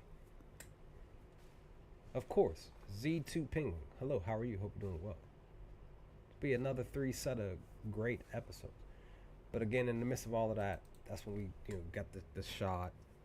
Uh, she stopped. Everybody heard the shot, right? It's just like, man, this dude did not listen at all. That's when your boy makes the call talking about shots fired, and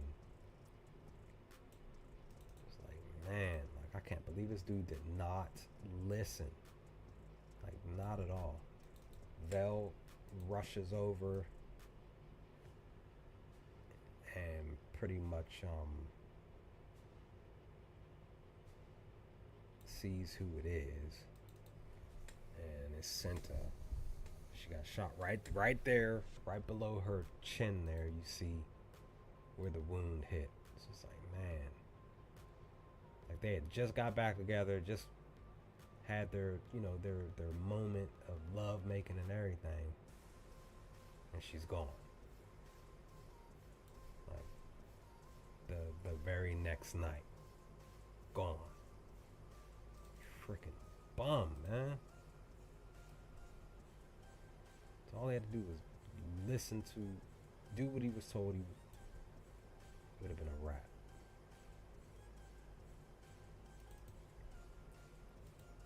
Freaking bum.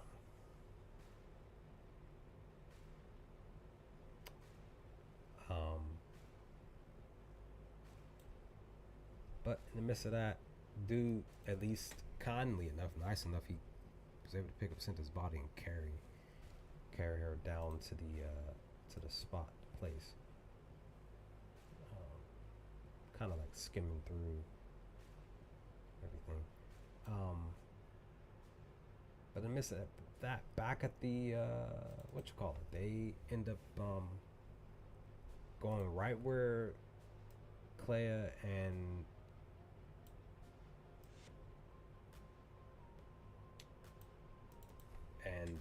Lonnie was to talk about the what you call it, artifact where the listening device was. It talks about how it's a book, and some cultures believe that the blindness was a gift. Krennic, with his bum self, he's like, oh, I believe that we feel like some people would think this was a good thing. Whatever it was, it had everybody laughing. So supposedly laughing, right? Excuse me. Yeah, they get everybody on the thing with Cinta's body, and then we get one of my this is one of my top favorite responses to a death of a character, especially somebody that the character loved, right? Where she basically asked him, like, hey, are you crying? Like, you need to look at me. You can't hide. You need to look at me. And she, ripped him a new one. Basically saying, like, this is something that you have to live with for the rest of your life. You are not allowed to cry. Man, sucks, man. You are not allowed to cry. She basically said, she was a miracle. She was, a warrior. And this is gonna be just like skin for you. This is something you have to wear, on your body. This is blood on your hands for the rest of your life. Because you are of no importance. when when Senta was basically telling like Senta was the best thing in this world. Definitely more importantly, the best thing in her life, in her world. So R.I.P. to Senta, because man, what a moment. Sheesh. And then we get back to the party as we get ready to close out the episode. And Clea says, you're welcome, hands him the listening device. And that's when Luthen says, hey, we should have just ended up taking Krennic out right there. And they both laughed. And Clea was like, there you go. That's the Luthen I remember. I don't know. In the midst of that, we end up having Bix arrive at this news section, wondering where this was and what this was, but we found out very, very quickly. Well, actually, no, I'm sorry. This was Dr. Gorse, because this was a part of the Celebration trailer. This was, we seen this spot of the Celebration trailer. He was riding. I think he was riding up. I think, but he was basically heading to his thing. But once he gets there with his, I guess his cake or something like that, and the lights come on, bam. Bix is in there. Hands up. Get in the chair. He responds saying, I know you. She gets him in the chair. She puts the stuff in Ron's mouth. And if I remember correctly, she said, I think she said, this will last forever or something like that. And she turns the machine on with him locked in that chair. Turns it on and pushes the button.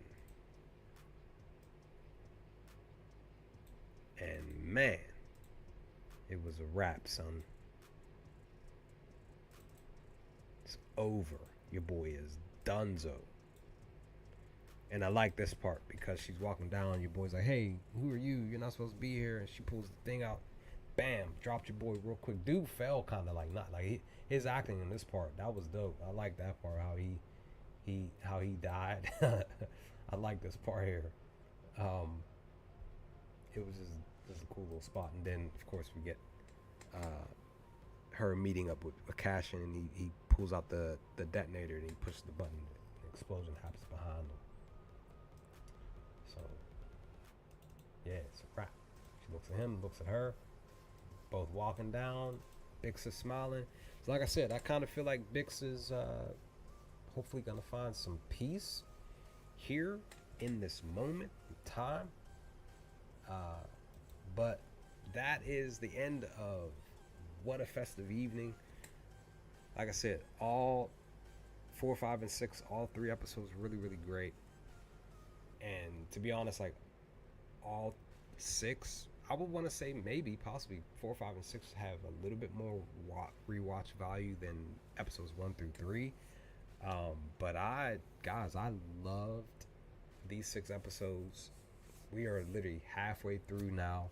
We got 6 episodes left. It sucks.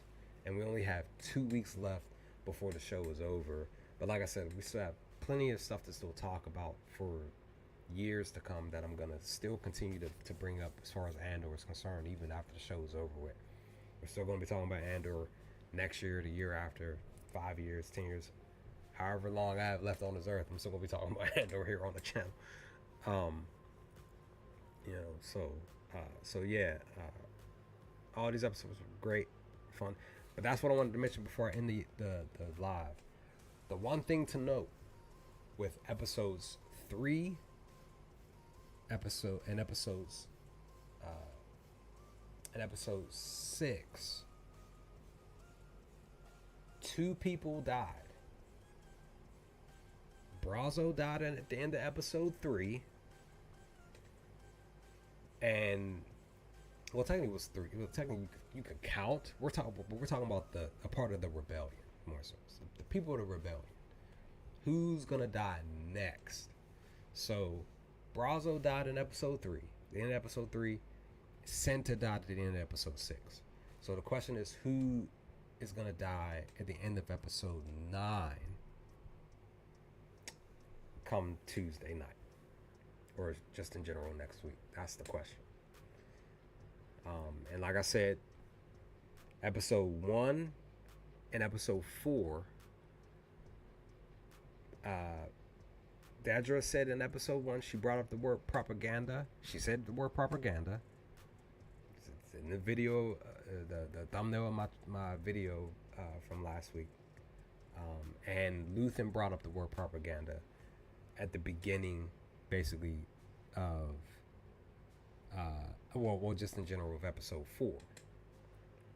So I'm only guessing that in episode 7, around the beginning, around that first half hour, roughly 20 minutes, 15 minutes of episode 7 of Tuesday, I'm gonna guess and believe that propaganda, the word propaganda, is gonna get dropped again in episode 7 this week. So we'll see. But like I said, the main key thing that I wanted to put here is that we had 2 key deaths from the rebellion.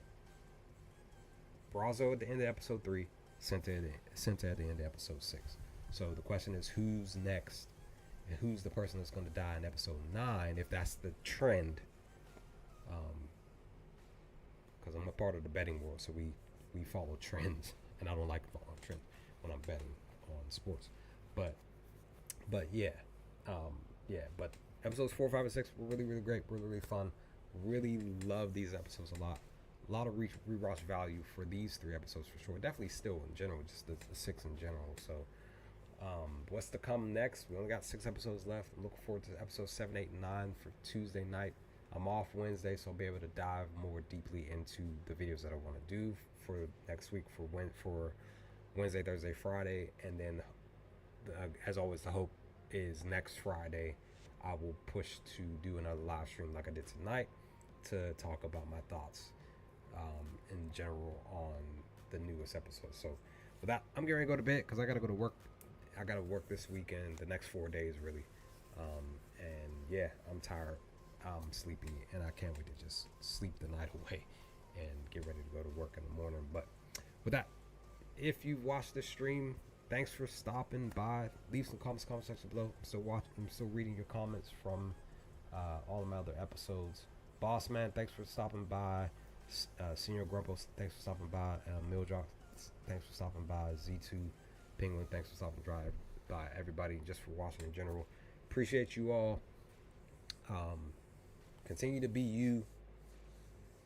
Don't let anybody, whether it's you, whether it's your mother, your father, your wife, your husband, your partner, it don't matter. Continue to be you, because there's only one you. Doesn't matter. There's only one you, and only you can truly control your joy and your happiness in this world. And with that, guys, I'm out. I'm going to bed. Good night. Stay safe. Stay humble. And remember, the Force will be with you always.